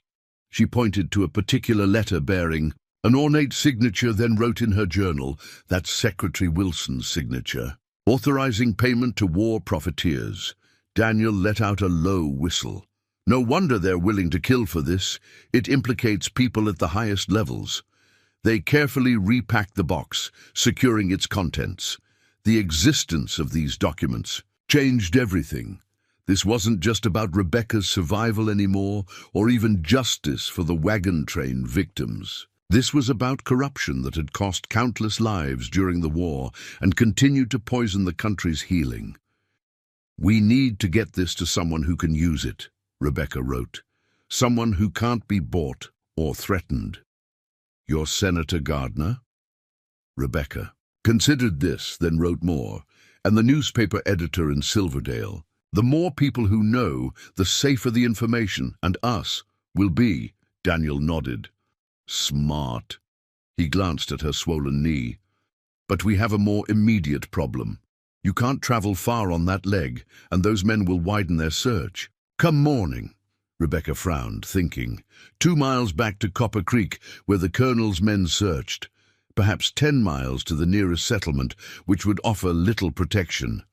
Thornfield Junction was at least a day's ride, even with healthy horses, and Silverdale lay even further south. She wrote again, "We need a horse, or a wagon." Agreed. But where? Daniel peered through a gap in the wall toward the dark forest. "We're miles from anywhere." Rebecca closed her eyes, mentally mapping the area. The wagon train had camped at several locations before reaching Copper Creek Pass. One of them, her eyes snapped open. She wrote quickly, "The Hudson Homestead, 5 miles northwest. Family of settlers who helped our wagon train when we passed through. Good people. You think they're still there? After 4 seasons?" Rebecca shrugged. It was a gamble, but one worth taking. The Hudsons had been establishing a permanent homestead, not just passing through. They'd had fields planted, livestock, a sturdy cabin built to last. Best chance we have. Daniel considered this, then nodded. "We'll rest until first light, then head northwest. I can fashion a walking stick for you, make travel easier." As he spoke, exhaustion washed over Rebecca. The day's events, retrieving the strongbox, confronting her past, re-injuring her leg, had drained her completely. Even the hard bench beneath her felt inviting. Daniel noticed her fatigue. "Sleep," he said gently. "I'll keep watch." Rebecca wanted to protest, to insist on sharing the burden, but her body betrayed her. Within moments of closing her eyes, she slipped into a deep sleep filled with fragments of memory, James's face, the wagon train, the sound of gunfire. But this time, the nightmares didn't consume her. This time, there was something else, a sense of purpose, of forward motion. She woke to grey dawn light filtering through the cabin's broken walls and the smell of pine smoke. Daniel had built a small, nearly smokeless fire in what remained. Of the hearth, he was heating water in a battered tin cup, willow bark tea, he explained, seeing her questioning look. "For the pain in your leg," Rebecca smiled gratefully, touched by the thoughtfulness. As she sipped the bitter brew, Daniel showed her the walking stick he'd fashioned, a sturdy pine branch stripped of bark, one end wrapped with cloth to form. "A comfortable grip. It's 5 miles to this Hudson place," he said. "Rough country. We'll need to pace ourselves." Rebecca nodded. She understood the risks. Moving slowly while being hunted was far from ideal. But without help, they wouldn't make it to Silverdale, wouldn't get the evidence to those who could use it. They set out as the sun cleared the eastern mountains, Rebecca leaning heavily on the walking stick, the strongbox secure in Daniel's pack. The morning was crisp, dew clinging to pine needles and sparse grass. Birds called from the canopy overhead, oblivious to the human drama unfolding beneath them. Their progress was painfully slow. What might have been a 2-hour journey for healthy travelers stretched toward midday, as Rebecca navigated uneven ground, fallen logs, and rocky stream crossings. Her knee throbbed with each step, but the willow bark tea had taken the edge off. The pain. Daniel matched his pace to hers, without comment, occasionally offering his arm for particularly difficult stretches. As the sun reached its zenith, they paused in a small clearing. Rebecca sank onto a fallen log, massaging her swollen knee. Daniel stood watch, his posture alerting her even before he spoke. "Riders," he said quietly, "coming from the south." Rebecca tensed, fear washing through her. Had they been tracked? Were the colonel's men closing in? Daniel shook his head as if reading her thoughts. Different direction, not from Copper Creek. That was small comfort. The colonel could have split his forces, sent men to search multiple areas. Rebecca struggled to her feet, reaching for the walking stick. Daniel held up a hand, listening intently. 2 horses, moving slowly, not searching, traveling. He motioned for Rebecca to stay put, then moved silently to the edge of the clearing, blending into the shadows of a large pine. Minutes passed, tension building with each moment of silence. Then came the sound of hooves on the trail below them, accompanied by the creak of leather and the occasional snort of horses. Voices drifted up, a man and a woman conversing casually. Settlers, perhaps, or travelers, not soldiers on the hunt. Daniel returned to Rebecca's side. Local folks from the sound of it, heading north. He glanced at her leg, then back toward the trail. This could be our chance for faster transportation. Rebecca hesitated. Approaching strangers carried its own risks. What if they recognized her from wanted posters? What if they were sympathetic to the government men searching for her, yet continuing on foot, with her injury slowing them further with each mile, was an even greater risk. She nodded her agreement. Daniel helped her to her feet. "Let me do the talking. Follow my lead." They made their way carefully down to the trail, timing their arrival to intercept the travelers. As the sound of hooves grew closer, Daniel positioned them in plain sight. 2 weary travelers, one injured, nothing threatening or suspicious about them. Around the bend came an older couple in a small wagon drawn by a single horse. A second horse laden with supplies followed behind on a lead rope. The man, white-bearded and weather-beaten, pulled up sharply at the sight of them. "Ho there," he called, one hand dropping to what Rebecca suspected was a pistol hidden beneath the seat. Daniel raised his hands slightly, showing they were empty. "Good day," he called back. "Pardon the interruption. My friend is injured and we're trying to reach the Hudson homestead. Might you know if they're still settled northwest of here?" The woman leaned forward, studying them with sharp eyes. "Hudson's. Sure, they're still there. About 3 miles that way." She pointed down the trail. "But the missus is alone with the children now. Mr. Hudson passed away last winter. Fever took him." Rebecca felt a pang of sadness. John Hudson had been a kind man, generous with advice and supplies for the wagon train. "We're sorry to hear that," Daniel said sincerely. "My friend knew them when she came through with a wagon train some years back. We were hoping they might help us with transportation. My friend's leg is badly hurt." The couple exchanged glances, a silent communication born of years together. The man's hand moved away from his hidden weapon. "Where are you folks headed ultimately?" he asked. Daniel hesitated only briefly. "Silverdale? My friend has family there." Another glance between the couple. Then the woman spoke. "Silverdale, a good 4 days' ride south. That's a long way on an injured leg." "Yes, ma'am," Daniel agreed. "That's why we're hoping to find help. The man scratched his beard thoughtfully. "We're headed up to our son's place, north of the Hudsons, but—" He looked at his wife again, received a small nod. "We could spare our pack-horse, not the fastest animal, but steady. Get you to Silverdale eventually." Rebecca's heart leapt at the unexpected kindness. Daniel kept his expression measured. "That's very generous. We can pay—" The man waved dismissively. "Keep your money. These are hard lands. Folks need to help each other when they can." His eyes narrowed slightly. "Though I get the feeling you two are in some kind of trouble." Daniel didn't deny it. "Yes, sir, but not the kind good people need worry about." The woman studied Rebecca's face, then nodded decisively. "I believe that." She reached into the wagon and pulled out a small bundle.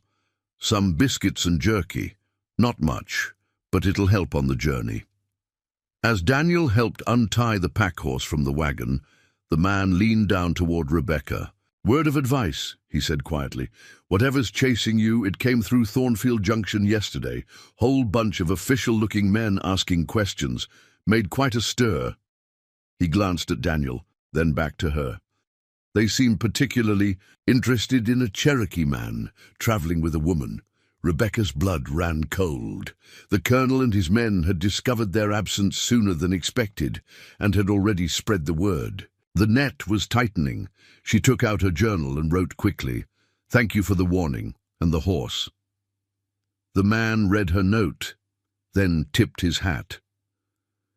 "Can't stand busybodies in official uniforms myself. Never brought anything but trouble in my experience." He straightened, raising his voice for Daniel to hear. "Horse answers to the name of Jasper. Bit stubborn on hills, but won't spook at gunfire."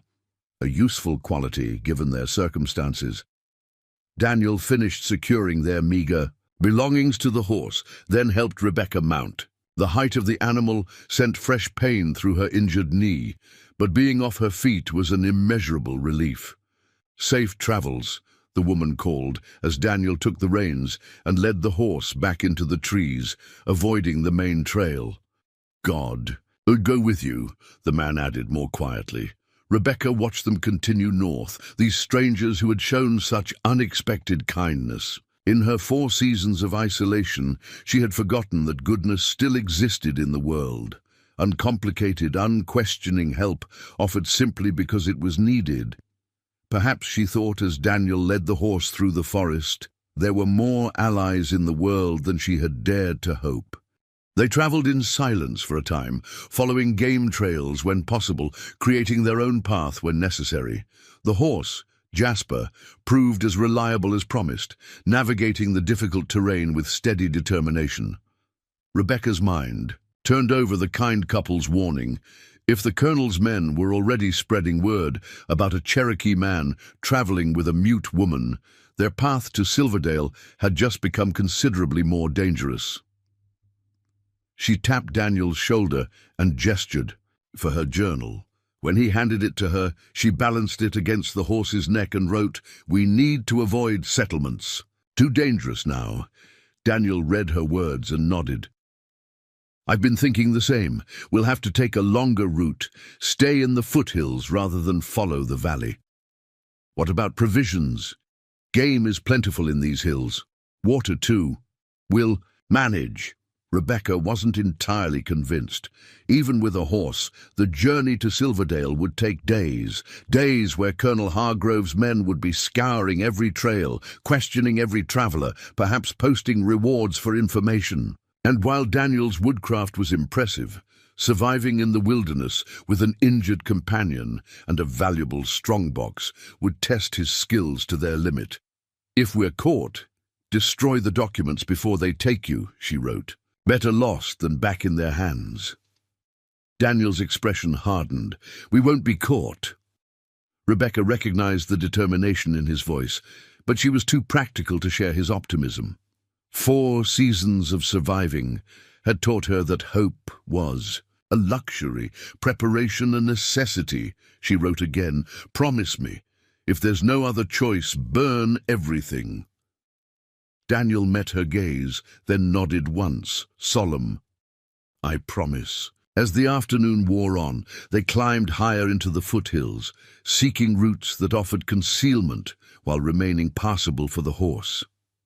Rebecca's leg throbbed with each step Jasper took, but she endured without complaint. Physical pain was an old companion, far less troubling than the fear that dogged their path. Near sunset, they reached a small plateau overlooking the valley they had traversed.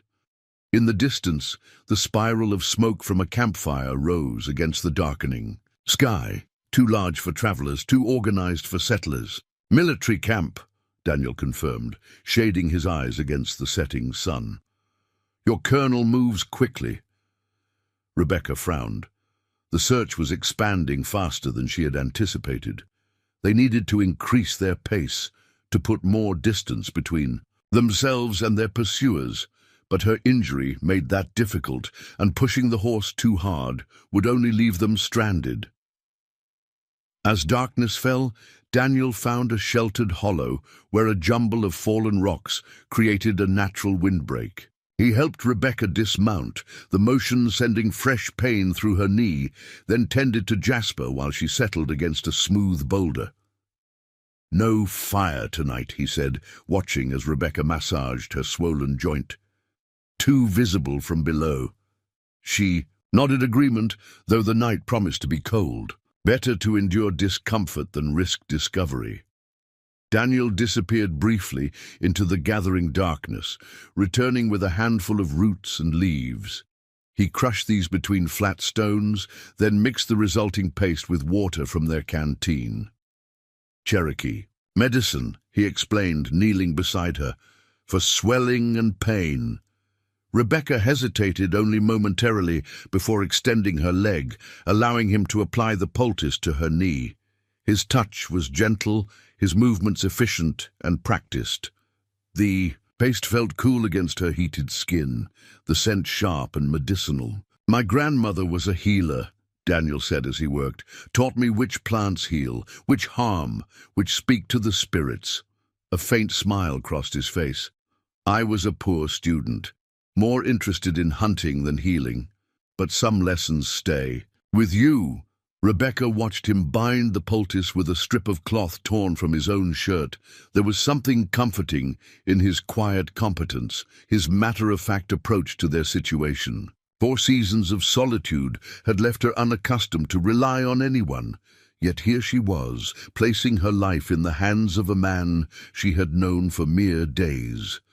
Strange how the crisis forged connections that might otherwise take years to build.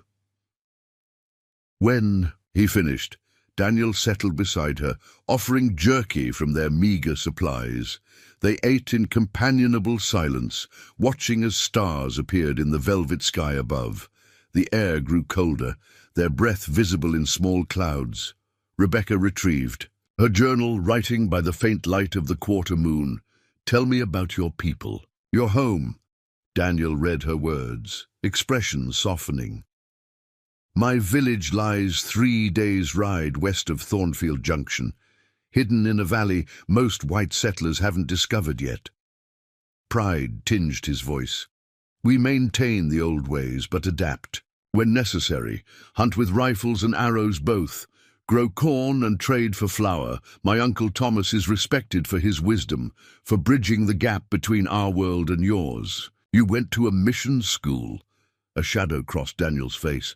"For 3 years, they tried to erase Cherokee from my tongue, replace it with English and Latin, cut my hair, dressed me like a white man's son." His jaw tightened. "Thought they were saving my soul by killing my spirit." Rebecca could see the old pain in his eyes, understood it in a way few others might. She, too, had been shaped by forces beyond her control, had lost pieces of herself to others' actions. She wrote again, "Yet you return to your people." "Not all do," Daniel acknowledged. "Some stay in the white man's world, find it easier, safer." He looked up at the stars. "I couldn't. The mission walls felt like a prison. The prayers are like chains." He gestured to the vast wilderness around them. "This is my church. These mountains are my scripture." Rebecca nodded, understanding completely. Though raised in the Christian tradition, she had found more solace in the silent testimony of nature than in preachers' words since the massacre. The steadfast mountains, the relentless rivers, the resilient trees. They spoke more truly of endurance and rebirth than any sermon. Do your people know what you're doing? Helping me? Daniel shook his head. Only Thomas. He sent me to warn you, but chose to stay, to help recover the strongbox. That was mine alone. He studied her face in the moonlight. My people have suffered much at the hands of corrupt officials, broken treaties, false promises. If exposing these men's crimes helps prevent more suffering, then my choice serves my people too. Rebecca had never considered that perspective, that her personal quest for justice might benefit others beyond the victims of Copper Creek. The thought was both heartening and sobering. It raised the stakes, made failure even more unthinkable. What if we don't succeed? Daniel's expression grew serious. Then we die having tried to right a wrong. There are worse fates. He reached over and gently closed her journal. You should rest. Tomorrow will test us further. Rebecca wanted to protest, to ask more questions, to explore this unexpected connection between their separate struggles. But exhaustion pulled at her limbs, the Cherokee medicine working its way through her system, dulling pain and bringing drowsiness in its wake. She awoke to grey dawn light and the sound of soft rain. Daniel was already up, securing their belongings against the weather. The strongbox, wrapped in oilcloth, sat beside him, a constant reminder of their purpose. "How's the knee?" he asked, noticing she was awake. Rebecca tentatively flexed her leg. The swelling had decreased notably, though pain still flared with movement. She gave a small nod. Better, if not healed. Good. The rain will help us. Harder to track, harder to spot from a distance. Daniel glanced at the valley below, now shrouded in mist. But it will slow us too. Trails get slick, streams rise quickly. They ate a cold breakfast of the remaining biscuits, then prepared to depart. Rebecca winced as Daniel helped her onto Jasper, her knee protesting the motion, despite its improvement. The horse snorted unhappily at the continuing rain, but stood steady. The day that followed tested them severely. The rain persisted, sometimes lessening to a fine mist, other times strengthening to a driving downpour. The trails grew treacherous, mud sucking at Jasper's hooves, rocks slippery with moisture. Twice the horse nearly lost his footing on steep descents, forcing Daniel to lead him along more gradual but time-consuming routes. By midday they were all soaked through, cold penetrating to the bone. Rebecca's hands had grown so numb she could barely grip the saddle horn. Daniel's pace had slowed, each step carefully placed in the treacherous terrain. Neither complained. The weather that tormented them also protected them, making pursuit nearly impossible. As afternoon faded toward evening, the rain finally stopped. Steam rose from the forest floor as weak sunlight broke through the clouds.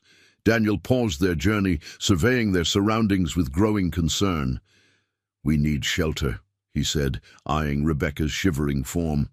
"And fire. This cold will kill us faster than any bullet."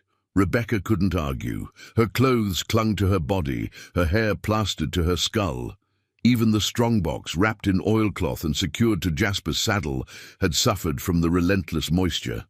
Daniel led them eastward, following a ridge that offered views of the valley while keeping them concealed within the tree line.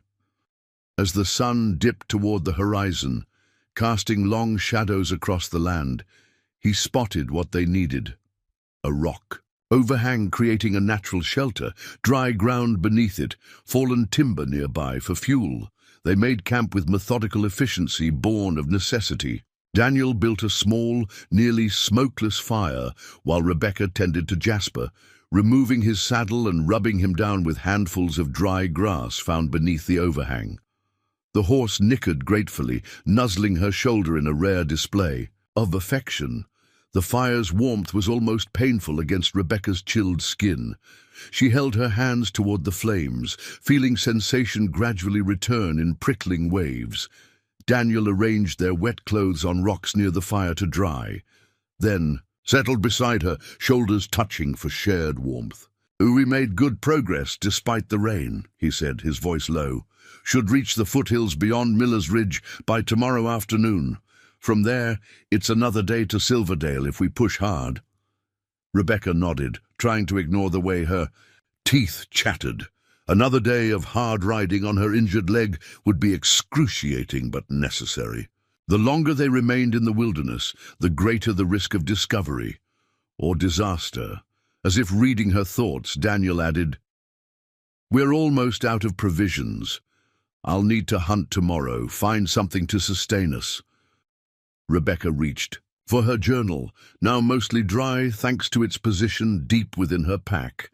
She wrote quickly, "What if Silverdale isn't safe? The Colonel may have men there too."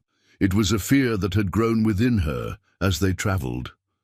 Silverdale was larger than Thornfield Junction, but not so large that strangers wouldn't be noticed. If Colonel Hargrove had spread his net wide enough, they might be riding directly into a trap.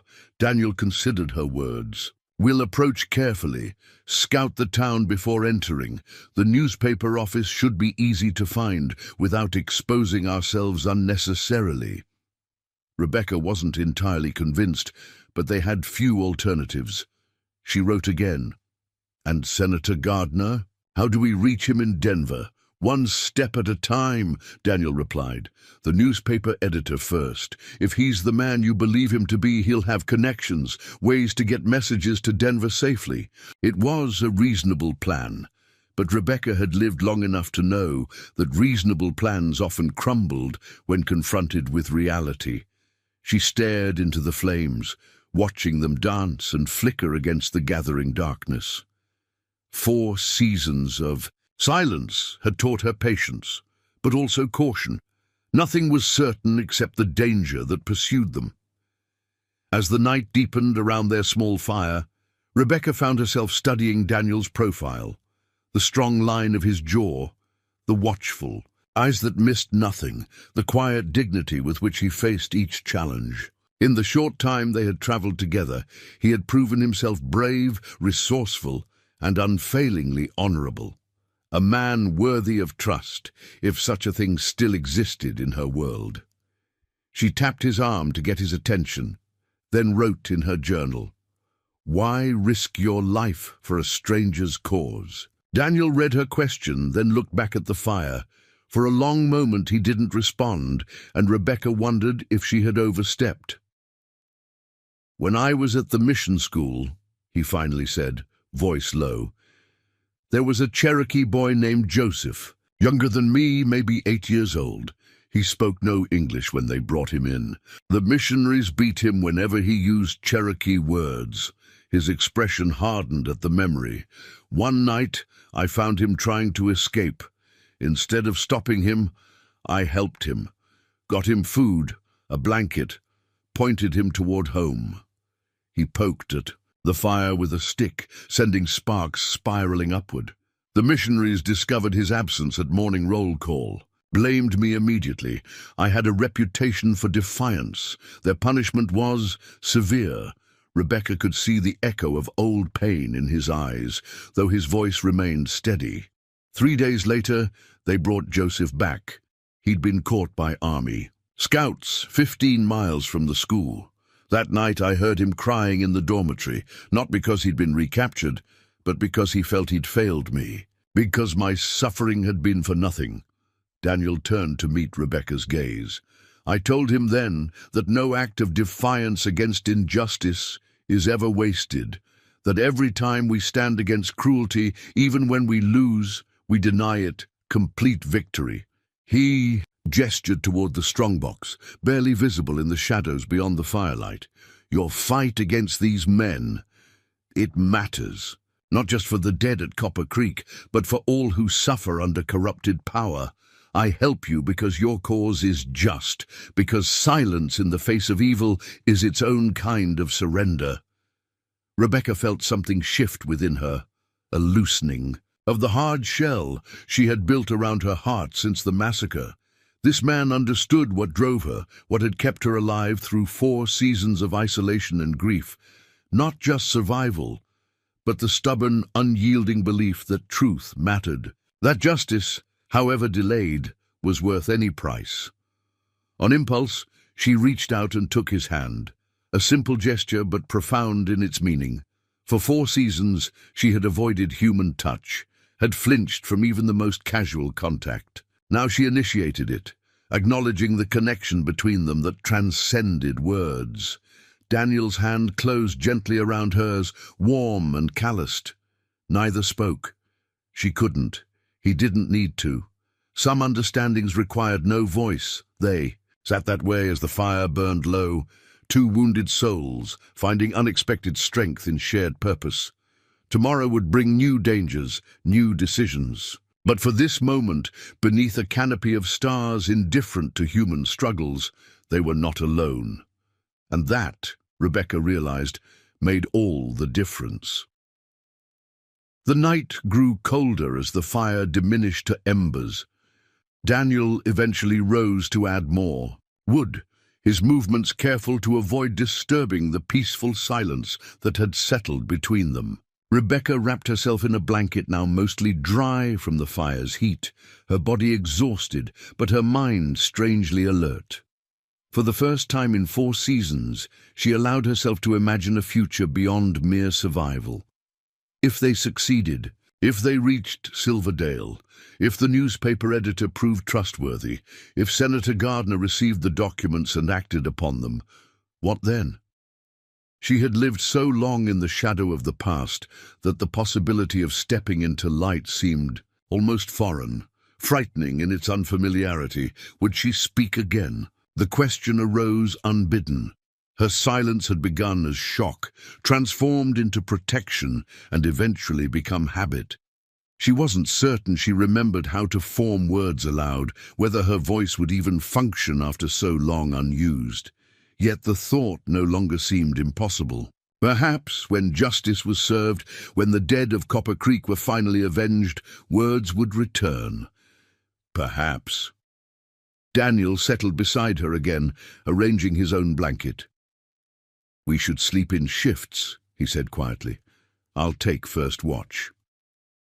Rebecca nodded, though she doubted sleep would come easily despite her physical exhaustion. Too many thoughts crowded her mind, too many possibilities and dangers loomed on tomorrow's horizon.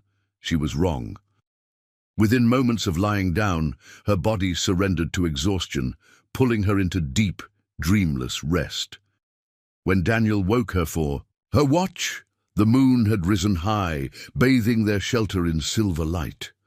Rebecca sat wrapped in her blanket, back against the rock wall, eyes scanning the darkness beyond their camp.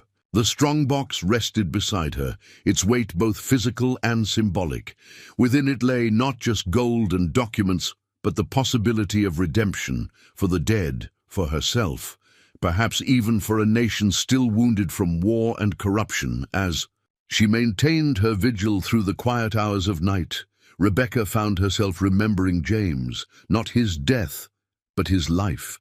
His quiet determination when he discovered the corruption within the War Department. His refusal to look away from uncomfortable truths. "Some burdens choose us," he had told her when explaining why they needed to leave their comfortable life in Washington. "We don't get to decide which injustices cross our path, only how we respond to them." He would approve of what she was doing. Now, she thought, would understand the risks she took, the alliance she had formed with Daniel. James had never been a man to value safety over principle. The eastern sky was just beginning to lighten when something caught her attention. A flicker of movement at the edge of her vision, gone almost before she registered it. Rebecca froze, straining her eyes to penetrate the pre-dawn shadows. Nothing moved, yet the sense of being watched crawled across her skin like ice. Slowly, carefully, she reached over and touched Daniel's shoulder. He woke instantly, eyes alert. her body tensing at her expression of alarm.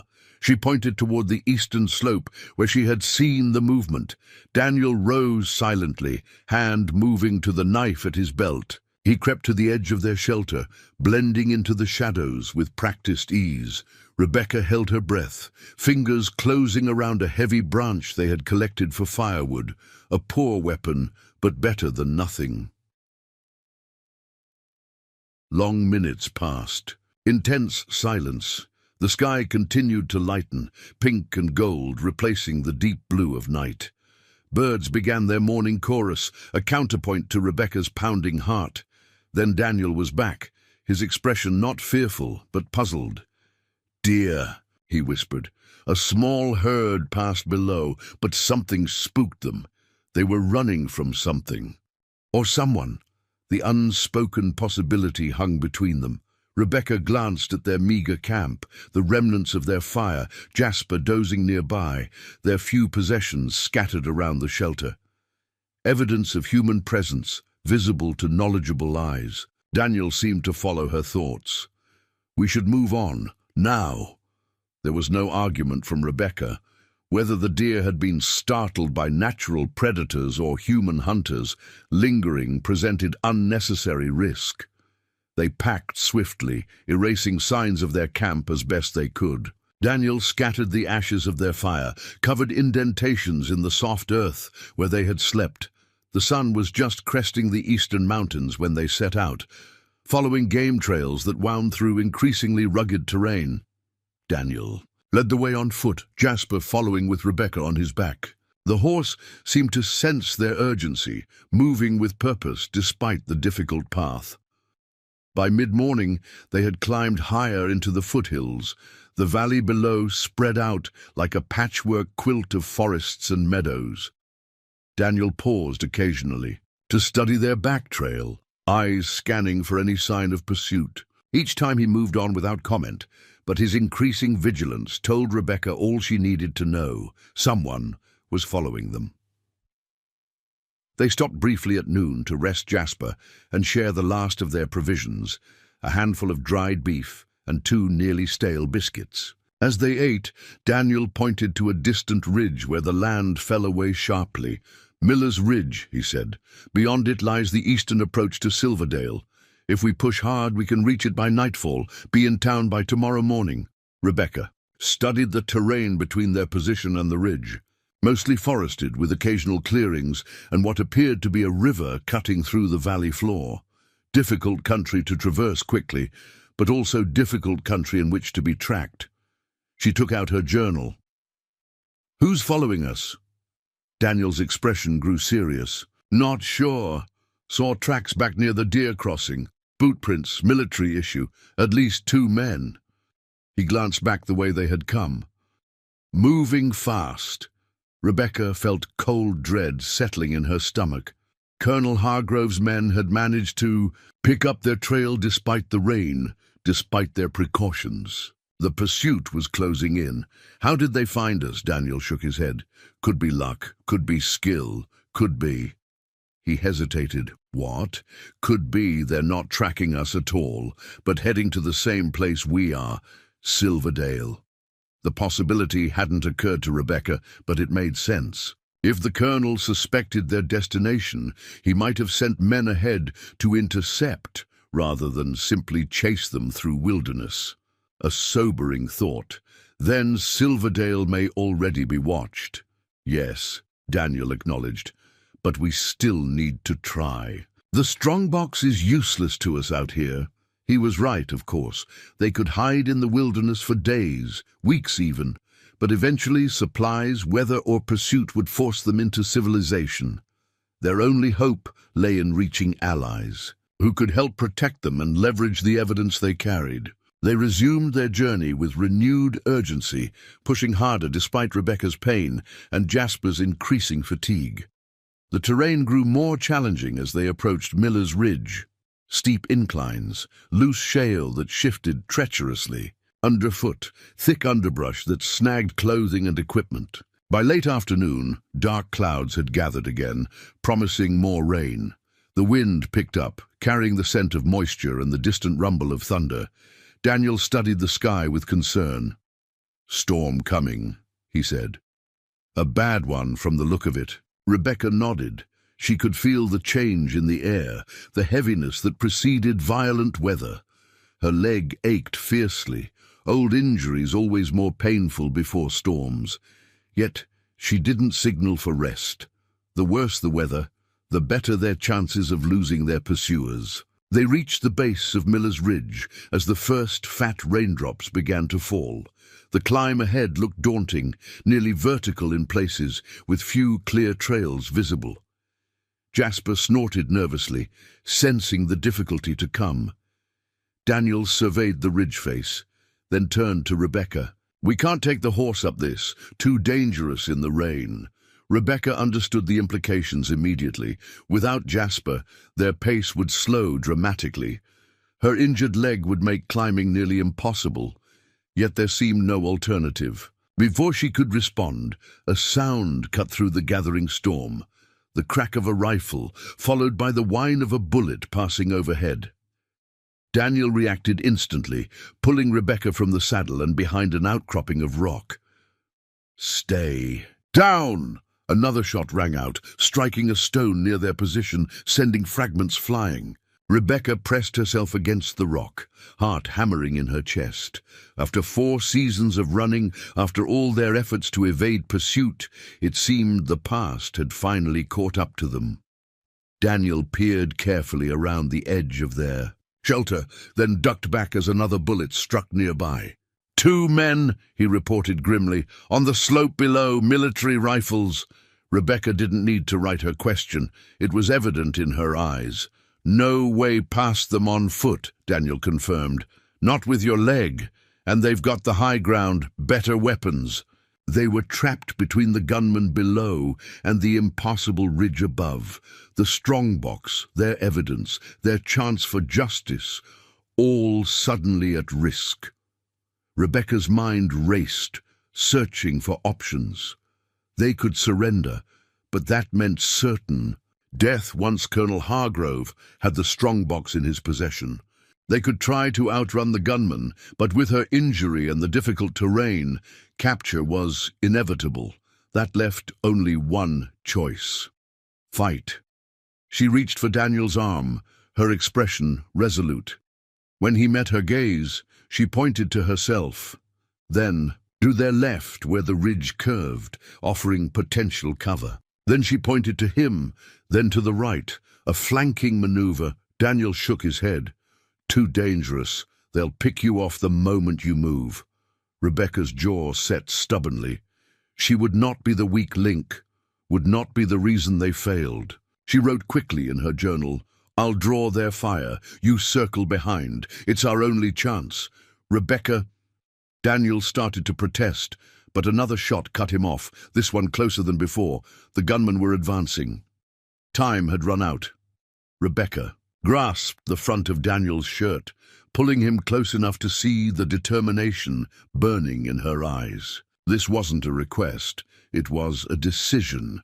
After a moment, Daniel nodded reluctantly. "Be careful," he said, voice tight. "Stay low, move only when they're reloading." Rebecca squeezed his arm in acknowledgement, then prepared herself for what might be her final act of defiance. The strongbox lay between them, its contents worth dying for, but she hoped worth living for as well. As the storm fully engulfed the ridge in sheets of driving rain, Rebecca Marshall took a deep breath and made her choice. The rain fell in, blinding sheets, transforming Miller's Ridge into a treacherous cascade of mud and loose stone. Rebecca crouched behind the rock outcropping, counting silently in her head. 1, 2, 3... On 4, she flung herself to the left, diving toward a fallen log as bullets splintered bark near her head. The sudden movement sent pain lancing through her injured knee, but adrenaline pushed it to the periphery of her awareness. She scrambled behind the log, pressing her body into the sodden earth as more shots rang out. Through the curtain of rain, she caught glimpses of the men pursuing them. 2 figures in dark coats moving methodically up the slope, rifles raised. Professionals, not local lawmen. Colonel Hargrove's personal hunters. While their attention focused on her position, Daniel slipped away to the right, using the storm and underbrush as cover. Rebecca could no longer see him, could only hope he was executing their desperate plan. Drawing a deep breath, she raised her head just enough to be seen, then ducked back as another bullet struck the log.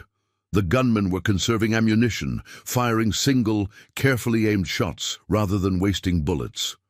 Rebecca counted the seconds between volleys, establishing their rhythm. When the next shot came, she lifted the branch she had carried from their camp and pushed her shawl into view on its end. The reaction was immediate. 2 shots in quick succession, shredding the fabric. In that moment of distraction, Rebecca rolled from behind the log to a cluster of boulders several yards away. Pain exploded in her knee, nearly causing her to cry out. She bit her lip until she tasted blood, forcing back the sound. From her new position, Rebecca could see that her diversion was working. The gunmen had split up, one continuing toward her previous hiding place while the other moved to cut off her apparent escape route. Neither seemed aware of Daniel's flanking movement. She needed to keep them focused on her, to buy Daniel more time. Looking around desperately, she spotted a loose rock about the size of her fist.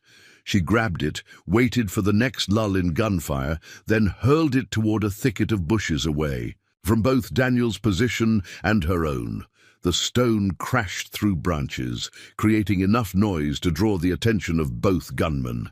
One fired immediately toward the sound. The other, more cautious, held his position, scanning the ridge face methodically. The storm intensified, lightning splitting the sky above Miller's Ridge, thunder rolling across the valley floor. The deluge reduced visibility to mere yards. Mixed blessing that both concealed Rebecca's movements and made it nearly impossible to track Daniel's progress. She needed to move again to maintain the illusion of a desperate flight up the ridge. Her next potential shelter, a stand of pines growing improbably from a fissure in the rock face, lay nearly 15 yards away, an eternity of open ground. Rebecca gathered herself, muscles tensing. She would have one chance, one desperate sprint before the gunman realized her strategy. As another lightning bolt illuminated the ridge in stark relief, she launched herself toward the trees. The motion caught the eye of the more cautious gunman. He pivoted, rifle rising to his shoulder. Rebecca saw the movement too late to change course. In the split second before he fired, her mind filled with a single stark regret. Not that she would die, but that she would die silent, her story untold, justice undelivered. The shot never came. Instead, a dark figure materialized from the storm behind the gunman. Daniel moved with lethal efficiency, one hand clamping over the man's mouth while the other drove his knife upward. The rifle clattered to the ground as the man's body went limp. The second gunman turned at the sound, but Rebecca had reached the pines. She snatched up a fallen branch and stepped back into the open, hurling it toward him with all her strength. The branch caught him across the face, momentarily stunning him. Enough distraction for Daniel to close the distance and tackle him to the ground. The ensuing struggle was brief but violent. Though caught by surprise, the gunman was well trained, landing several solid blows before Daniel pinned him, knife pressed to his throat. "Who sent you?" Daniel demanded, voice barely audible above the storm. The man's eyes darted between Daniel and Rebecca, who had limped forward to retrieve the fallen rifle. A cold smile twisted his lips. "Doesn't matter. You're already dead. Both of you." "Colonel Hargrove," Daniel pressed. "Where is he?"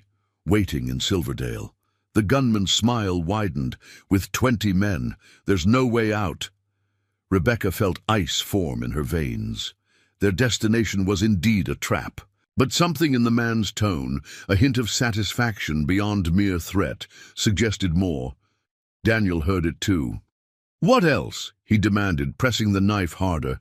The gunman laughed, a harsh sound like stones grinding together. "The senator. You plan to contact Gardner? He's Hargrove's brother-in-law. Been protecting him for years." his eyes fixed on Rebecca. "Your husband never knew who he was really working for." The revelation hit Rebecca like a physical blow. Senator Montgomery Gardner, her father's friend, James's mentor, the man they had trusted above all others, was complicit in the corruption. In the massacre, in everything, their last hope of official justice evaporated like morning mist. Daniel's expression hardened. "You're lying. Why would I?" Blood trickled from the gunman's scalp, where the branch had struck him, mixing with rain. On his face, "You won't make it to sunrise. Colonel's orders were clear. No survivors this time either." Rebecca stepped forward, the rifle steady in her hands. She met the gunman's eyes, saw the moment he recognized her, not just as a target, but as the woman who had survived Copper Creek, the woman who had witnessed everything. "Go ahead," he taunted. "Pull the trigger, won't change anything. The colonel has the town locked down. The newspaper office is being watched. You've got nowhere to run, nowhere to hide." His gaze shifted to the strongbox still strapped to Jasper's saddle. "And nowhere to take your evidence." Daniel looked to Rebecca, a silent question in his eyes. They couldn't release this man. He would report their position immediately. But killing an unarmed prisoner went against everything Daniel believed. Rebecca made the decision for them both. She reversed the rifle, bringing the butt down hard against the gunman's temple. He collapsed, unconscious but alive. "He'll wake up eventually," Daniel said, rising and wiping his knife on his trousers. "We need to move." Rebecca nodded, her mind racing to process the devastating news. Their careful plan, already dangerous, now seemed impossible. Silverdale was no sanctuary, the newspaper no ally, Senator Gardner no champion of justice. They were alone, with evidence no one would see and truth no one would hear. She retrieved her journal from inside her coat, protected from the rain by an oilcloth wrapper. Her hands shook slightly as she wrote. "What now?" Daniel read her words, rain dripping from his hair as he considered their options. "We can't go back, can't go forward to Silverdale." He looked up at the ridge looming above them. "Over the top. There's a valley beyond, small settlements, farms, places too insignificant for the colonel to watch." It wasn't much of a plan, but it was all they had. Rebecca gestured to the unconscious gunman. "We'll tie them," Daniel decided. "It'll slow them down once they wake." They worked quickly, using the men's own belts and bandanas to secure them. To separate trees, Daniel collected their weapons, 2 rifles and a pistol, welcome additions to their meager arsenal. Rebecca gathered the strongbox and what remained of their supplies. The storm continued unabated as they began the arduous climb up Miller's Ridge, now even more treacherous with water cascading down its face. Jasper struggled on the steep incline, forcing them to lead him carefully from handhold to handhold. Rebecca's injured knee threatened to buckle with each step, but she pushed forward, driven by a determination that transcended physical pain. If Silverdale was close to them, if Senator Gardner was an enemy rather than an ally, they would find another way. The truth would not die on this mountainside, not after everything it had cost to preserve it. They reached the ridgetop as darkness fell completely, the storm finally beginning to abate. Below them stretched a valley unlike the one they had left. Narrower, more winding, with scattered lights indicating homesteads and small settlements. Somewhere in that darkness lay their future, uncertain as it was. "We'll make camp here," Daniel decided, finding a small hollow protected by wind-twisted pines. "Continue at first light." Rebecca nodded, too exhausted to do more than sink to the ground, her leg finally giving out completely. Daniel tended to Jasper, then managed to start a small fire despite the lingering dampness. The warmth was minimal but welcome as they huddled close, their wet clothes steaming slightly in the heat. "We need a new plan," Daniel said after they had eaten the last of their provisions, a handful of jerky salvaged from their packs. "The newspaper is still our best option, but we'll need to find a way past the colonel's men." Rebecca took out her journal, writing by the flickering firelight. What about Thomas Wolfe Path? Could he help?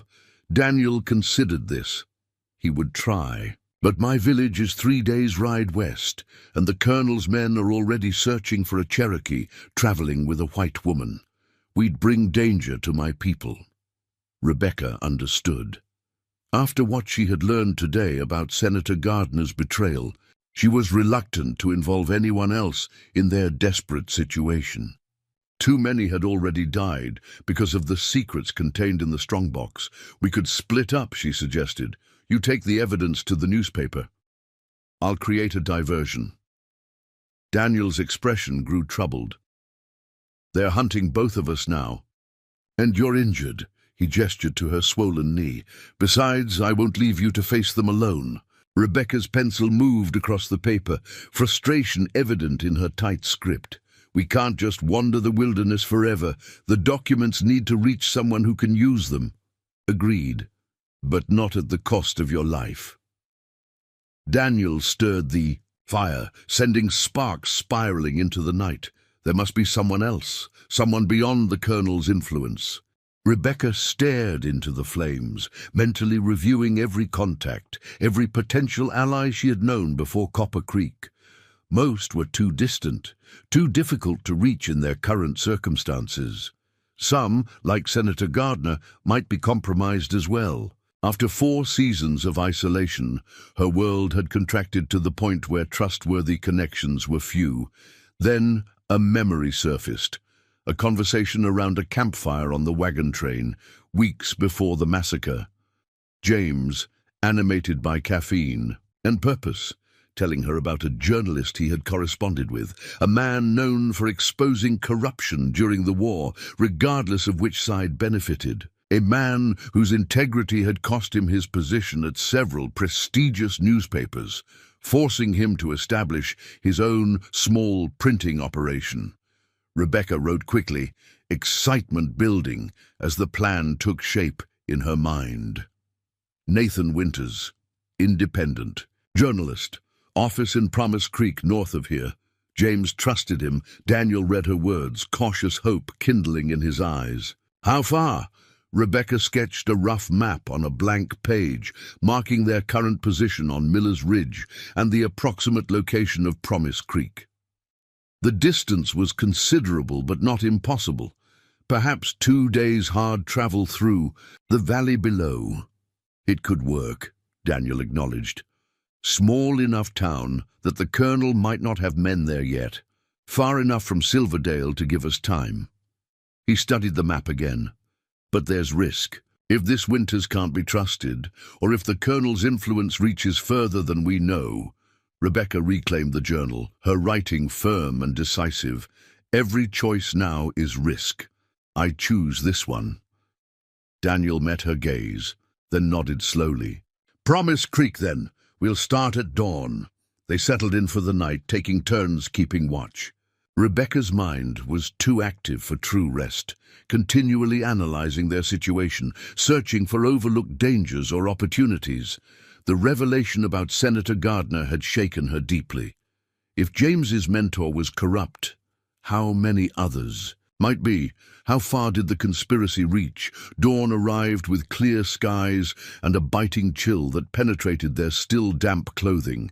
They broke camp quickly, erasing signs of their presence before beginning the descent into the valley. Rebecca's knee had stiffened overnight, forcing her to rely heavily on the walking stick Daniel had fashioned, and occasionally on Jasper when the terrain allowed. The valley proved easier to navigate than the ridge.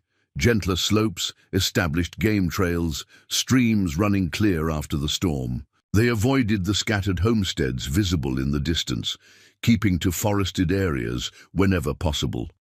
Though the immediate threat had been left behind on the other side of the ridge, caution had become second nature. By midday, hunger had become a pressing concern. Their supplies were exhausted, and neither had eaten properly in days. Daniel finally called a halt near a small stream, securing Jasper before disappearing into the underbrush with one of the captured rifles. Rebecca used the opportunity to rest her leg and refill their canteens with fresh water. He returned an hour later with 2 rabbits and a handful of wild onions. "Not much," he acknowledged, "but it will keep us moving." They cooked the game over, a small fire, sharing the meager meal in companionable silence. As they prepared to continue their journey, Rebecca found herself studying Daniel's face, the lines of fatigue etched around his eyes, the set of his jaw that spoke of determination despite exhaustion. In the short time they had traveled together, he had become more than an ally, a friend, perhaps something more in a future she barely dared imagine. The afternoon brought them deeper into the valley, where the scattered settlements gave way to more continuous farmland. Avoiding detection became increasingly difficult as they were forced to skirt fields and orchards. Twice they froze in cover as wagons passed on nearby roads, hearts pounding as they waited to see if the travelers had spotted them. As evening approached, they found themselves at the edge of a small apple orchard. The trees, heavy with ripening fruit, offered both food and concealment. Daniel helped Rebecca settle beneath the spreading branches of a particularly large tree, then foraged enough apples to supplement their diet of rabbit and wild onions. "We've made good progress," he said as they ate. "Another full day's travel should bring us within sight of Promise Creek, if your map is accurate." Rebecca nodded, relief mingling with trepidation. They were getting closer to their goal, but also running out of wilderness in which to hide. Soon they would need to approach civilization with all its attendant risks. Taking out her journal, she wrote a question that had been forming in her mind throughout the day. If we succeed, if Winters publishes the documents, what will you do? Daniel seemed surprised by the question, as if he hadn't considered a future beyond their immediate objective. "Return to my people, I suppose. Help Thomas protect them from whatever changes come." He studied her face. "And you?" It was Rebecca's turn to be caught off guard. For 4 seasons, survival had been her only goal. The possibility of life after justice remained undefined, a blank page she had been afraid to contemplate. "I don't know," she wrote honestly. "My old life is gone. I'm not sure who I am without this fight." Daniel's expression softened. "You're the woman who survived when others didn't, who kept truth alive when it would have been easier to let it die." He reached across the space between them, gently touching her hand. "Whatever you choose to become next, that courage remains." Rebecca felt tears threatening, not the overwhelming grief that had assaulted her at Copper Creek, but something gentler, more healing. The acknowledgement of pain endured and strength discovered, the possibility of transformation rather than mere survival. Before she could respond, Jasper's ears pricked forward, his body tensing. Daniel was on his feet instantly, rifle ready, scanning their surroundings. Rebecca listened intently, her senses sharpened by days of danger. At first, she heard nothing beyond the normal sounds of approaching evening. Birds settling, a distant creak, the whisper of wind through leaves. Then came the unmistakable sound of hoofbeats on the road beyond the orchard. Not a single rider or wagon, but multiple horses moving at a steady pace. Too many for coincidence. Daniel signaled for silence, then motioned for her to stay put while he crept forward to investigate. Rebecca watched as he disappeared among the trees, her heart hammering against her ribs. Long minutes passed before he returned, his expression grim. "Military patrol," he reported, keeping his voice low. 6 men, well armed, moving north, toward Promise Creek, the same direction they needed to travel. Rebecca's stomach clenched with dread. If Colonel Hargrove had already dispatched men to Promise Creek, their last hope of finding an ally might be extinguished before they even arrived. She wrote quickly in her journal. Could they be regular army, not the Colonel's men? Daniel shook his head. No markings, no uniforms, same type as the men who attacked us on the ridge. The colonel isn't taking chances. Rebecca closed her eyes briefly, frustration washing through her. Every path forward seemed blocked, every potential ally, compromised or under surveillance. After everything they had endured, to falter so close to their goal seemed unbearably cruel. Daniel studied her face, then made a decision. We'll follow them. Rebecca's eyes snapped open, questioning evident in her expression. Not to engage, Daniel clarified. To observe. If they're setting up a watch at Promise Creek, we need to know before we walk into it. Knowledge is our only advantage now. It was a risky strategy, but Rebecca couldn't fault the logic. They needed information, more than ever. She nodded her agreement, already calculating what supplies they would need for the final push toward Promise Creek. The strongbox would remain with them, too valuable to cache, too important to abandon. They spent the night at the edge of the orchard, sleeping in brief shifts, alert for any sign of danger. Dawn found them already moving, following the road north at a discreet distance. The patrol had left clear tracks, making them easy to trail without exposing themselves. The valley narrowed as they traveled, hemmed in by increasingly steep hillsides.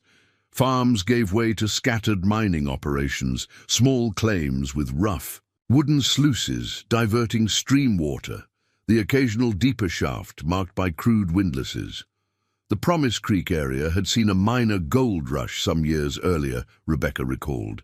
Not rich enough to attract major operations, but sufficient to support determined individuals. By midday, they caught sight of the patrol again. The 6 riders had stopped at a crossroads, apparently discussing their route. Daniel and Rebecca watched from the cover of a stand of aspens as one rider pointed north, another west. After a brief conference, they split into 2 groups.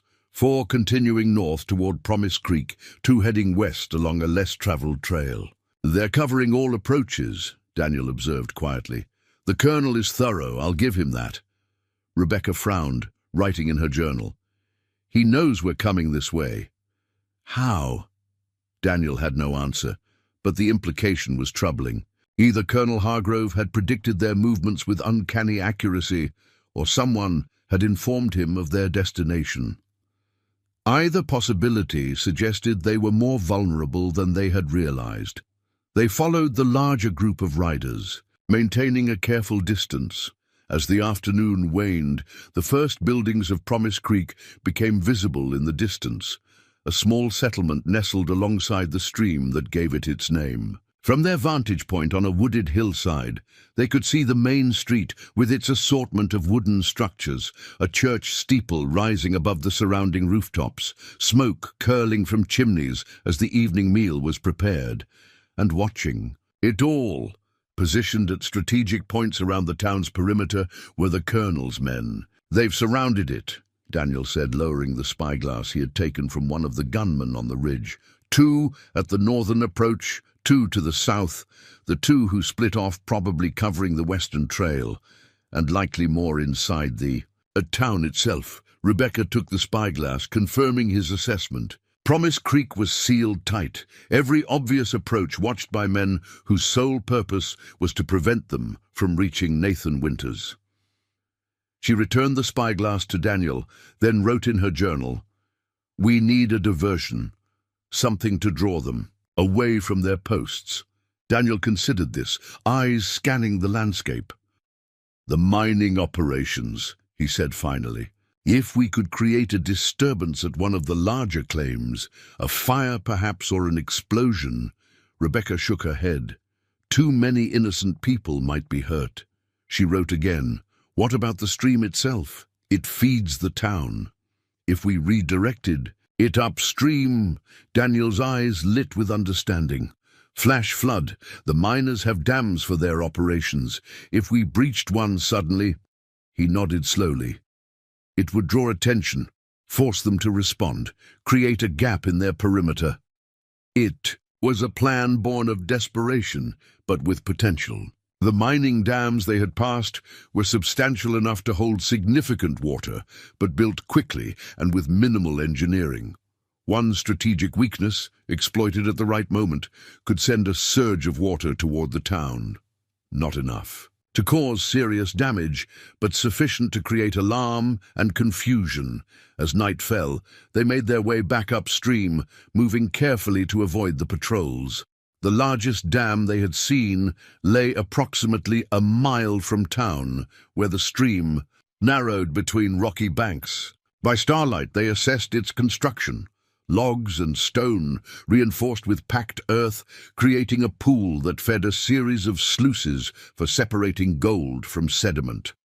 Here, Daniel indicated a section where the water already seeped through, in small rivulets.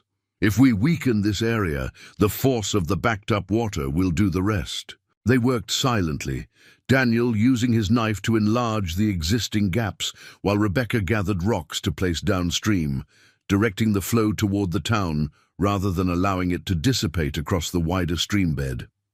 It was painstaking, work made more difficult by darkness and the need for stealth. Near midnight, Daniel stepped back, surveying their efforts. "One more breach should do it," he said quietly. "But once it starts, we'll need to move fast. The patrol will respond, but they'll also alert the others to watch for us." Rebecca nodded her understanding. This would give them one chance, a brief window to enter Promise Creek and find Nathan Winters before the colonel's men regrouped. She wrote a final question in her journal. "How will we know Winters? Where to find him?" Daniel frowned. "A printing press is distinctive. Noisy, requires space, likely on the main street for visibility." He glanced toward the distant town, now dark except for a few scattered lights. "We'll find it." It wasn't much of a plan, but it was all they had. Rebecca tucked her journal away, then helped Daniel position himself at the weakest point of the dam. On his signal, she would trigger their diversion while he made his way downstream, to meet her at the edge of town. With the strongbox secured to her back, Rebecca waited as Daniel gave one final strike to the dam's weakest point. Water began to seep through more quickly, the structure groaning as pressure increased against the compromised section. Daniel stepped back, nodding to Rebecca. It was time. She brought a large rock down hard on the damaged area, once, twice, 3 times. On the 4th impact, the dam gave way with a sound like tearing canvas. Water surged through the breach, carrying debris and gathering force as it raced downstream toward Promise Creek. Daniel disappeared into the darkness, heading for their rendezvous point. Rebecca followed more slowly, her injured leg protesting the uneven terrain. Behind her, the sound of rushing water grew, not a devastating flood, but enough to cause alarm in the sleeping town. She reached the edge of Promise Creek, just as shouts of warning rose from the settlement. Lanterns flared. To life, figures rushing to secure property against the unexpected surge of water. As predicted, the colonel's men stationed at the northern perimeter abandoned their posts, drawn by the commotion and perhaps concerned for their comrades in town. Daniel materialized from the shadows, taking her arm to help her navigate the final. "Approach, now," he urged, while they're distracted. They slipped into Promise Creek through the temporary gap in surveillance, keeping to shadows as they made their way down the main street. The town was in controlled chaos, residents forming bucket brigades to protect the more vulnerable structures, miners from nearby claims offering assistance, children being ushered to higher ground. No one paid attention to 2 more figures moving purposefully through the confusion. "There!" Daniel pointed to a building set slightly back from the others. A wooden sign hung above the door, the words, "Promise Creek Independent Press," barely visible in the erratic light of the emergency lanterns. The building was dark, apparently empty. Rebecca's heart sank. Had Nathan Winters fled? Or worse, had the colonel's men already found him? Daniel tried the door. Locked. Without hesitation, he moved to a side window, using his knife to pry it open. Rebecca glanced around anxiously, but the townspeople remained focused on the minor flood threatening their homes and businesses. No one noticed as Daniel helped her. Through the window, then followed. Inside, the building was cluttered but orderly. A large printing press dominated the main room, surrounded by cases of type, stacks of paper, and barrels of ink. A small desk near the front window held an oil lamp, unlit and scattered notes. At the back, a curtain separated the work area from what appeared to be living quarters. "Hello?" Daniel called softly. "Mr. Winters?" No response. Rebecca moved cautiously through the room, examining the press and the most recent edition of the Promise Creek Sentinel still set in the frame. The date showed it had been printed just 2 days earlier. The press was active, not abandoned. A floorboard creaked behind the curtain. Daniel's hand moved to his knife as the fabric parted to reveal a man holding a shotgun aimed directly at them.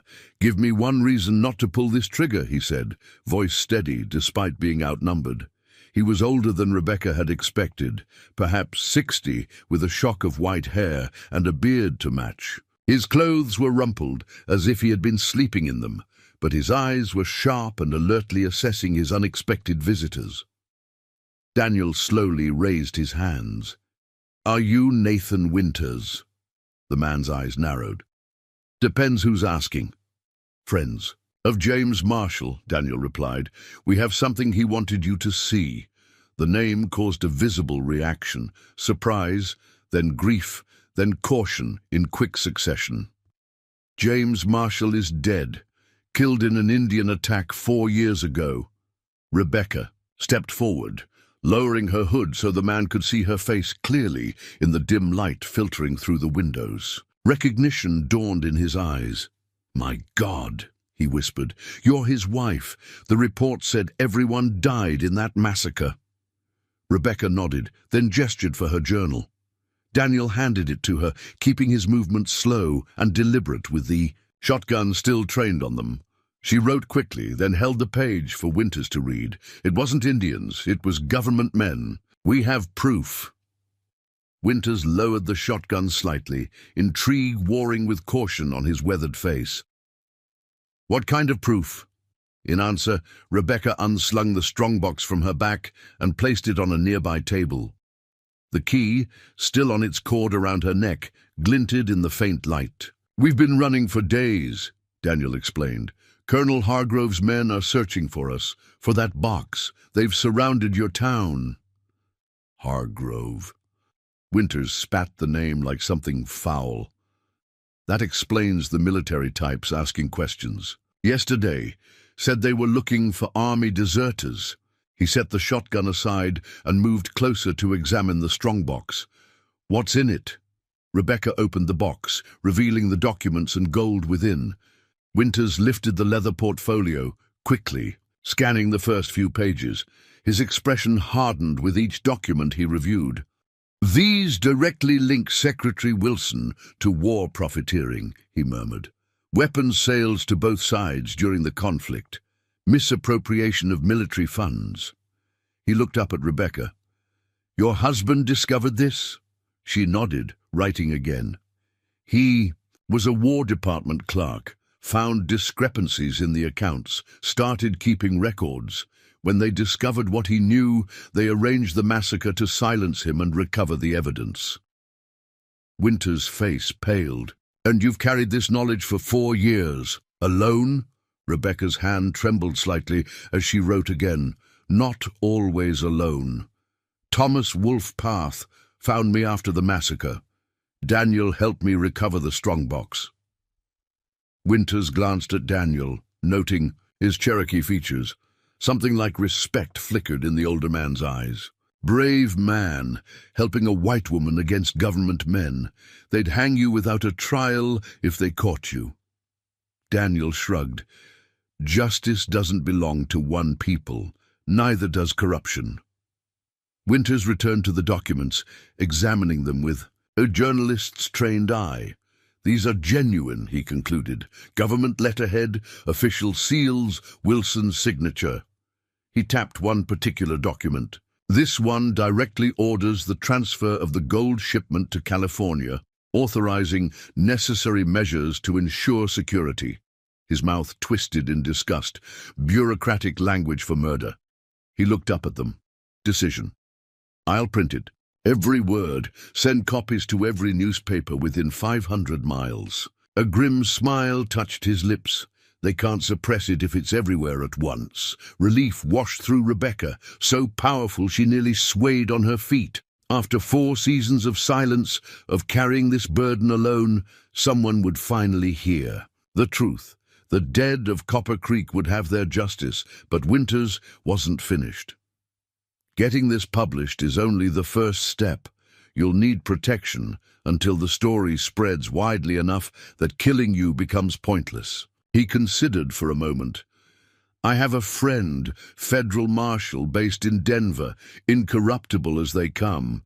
Once the story breaks, he can arrange official protection for your testimony. Rebecca exchanged glances with Daniel. After the revelation about Senator Gardner, trust came difficult. She wrote her concern in the journal. How do we know he's not working with the colonel too? Winter's expression softened with understanding. You don't, but Marshal Blackwood lost his son at Shiloh. The idea that government officials profited from the war that killed his boy? He shook his head. He'd burn the world to expose them. It was a risk, but one they had no choice but to take. Every hour they remained in Promise Creek increased the danger of discovery. Once Winters published the documents, the colonel would know exactly where to find them. How soon can you print this? Daniel asked. By morning, Winters replied. I'll wake my assistant. Start setting the type immediately. He moved to the window, peering cautiously through the curtain at the street outside. The flood's being contained. Your diversion worked, but it won't keep them distracted much longer. He turned back to them, expression grave. You can't stay here.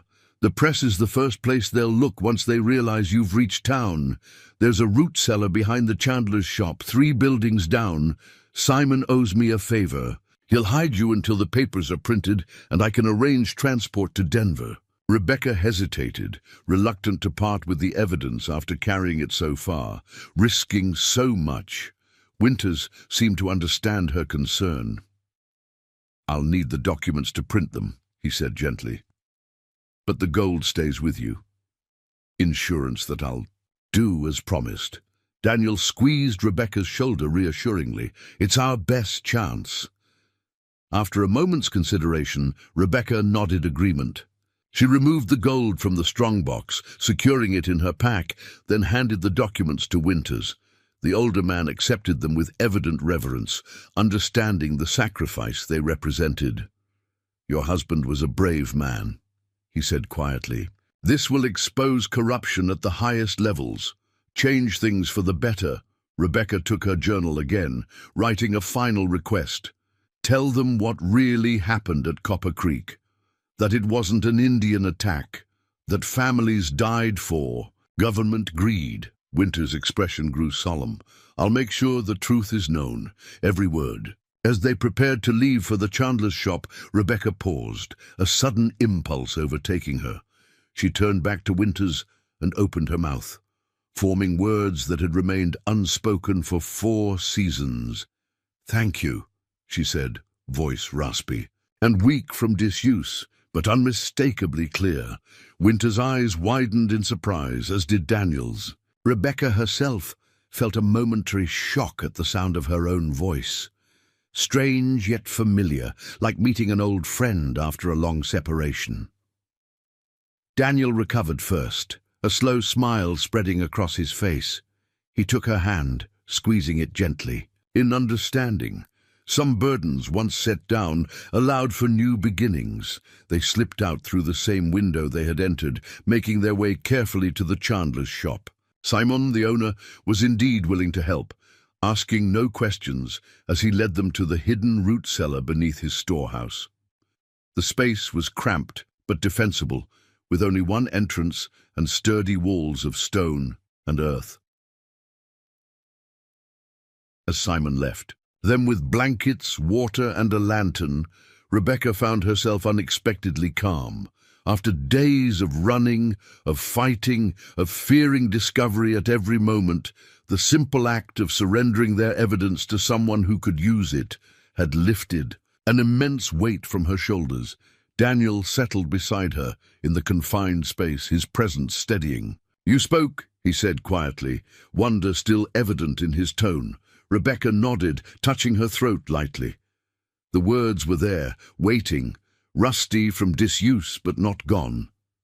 Never truly gone. "Does it hurt?" he asked. She shook her head, then whispered, "Feels right." Her voice strengthened slightly with each word, like putting down a stone carried too long. Daniel smiled, genuine warmth reaching his eyes, despite their precarious situation. "The silence protected you," he observed, "and now you've outgrown its protection." Rebecca considered this, finding truth in his assessment. Her silence had been armor, a way to process grief too vast for words, but armor worn too long. Up next, you've got 2 more standout stories right on your screen. If this one hits the mark, you won't want to pass these up. Just click and check them out, and don't forget to subscribe and turn on the notification bell so you don't miss any upload from us.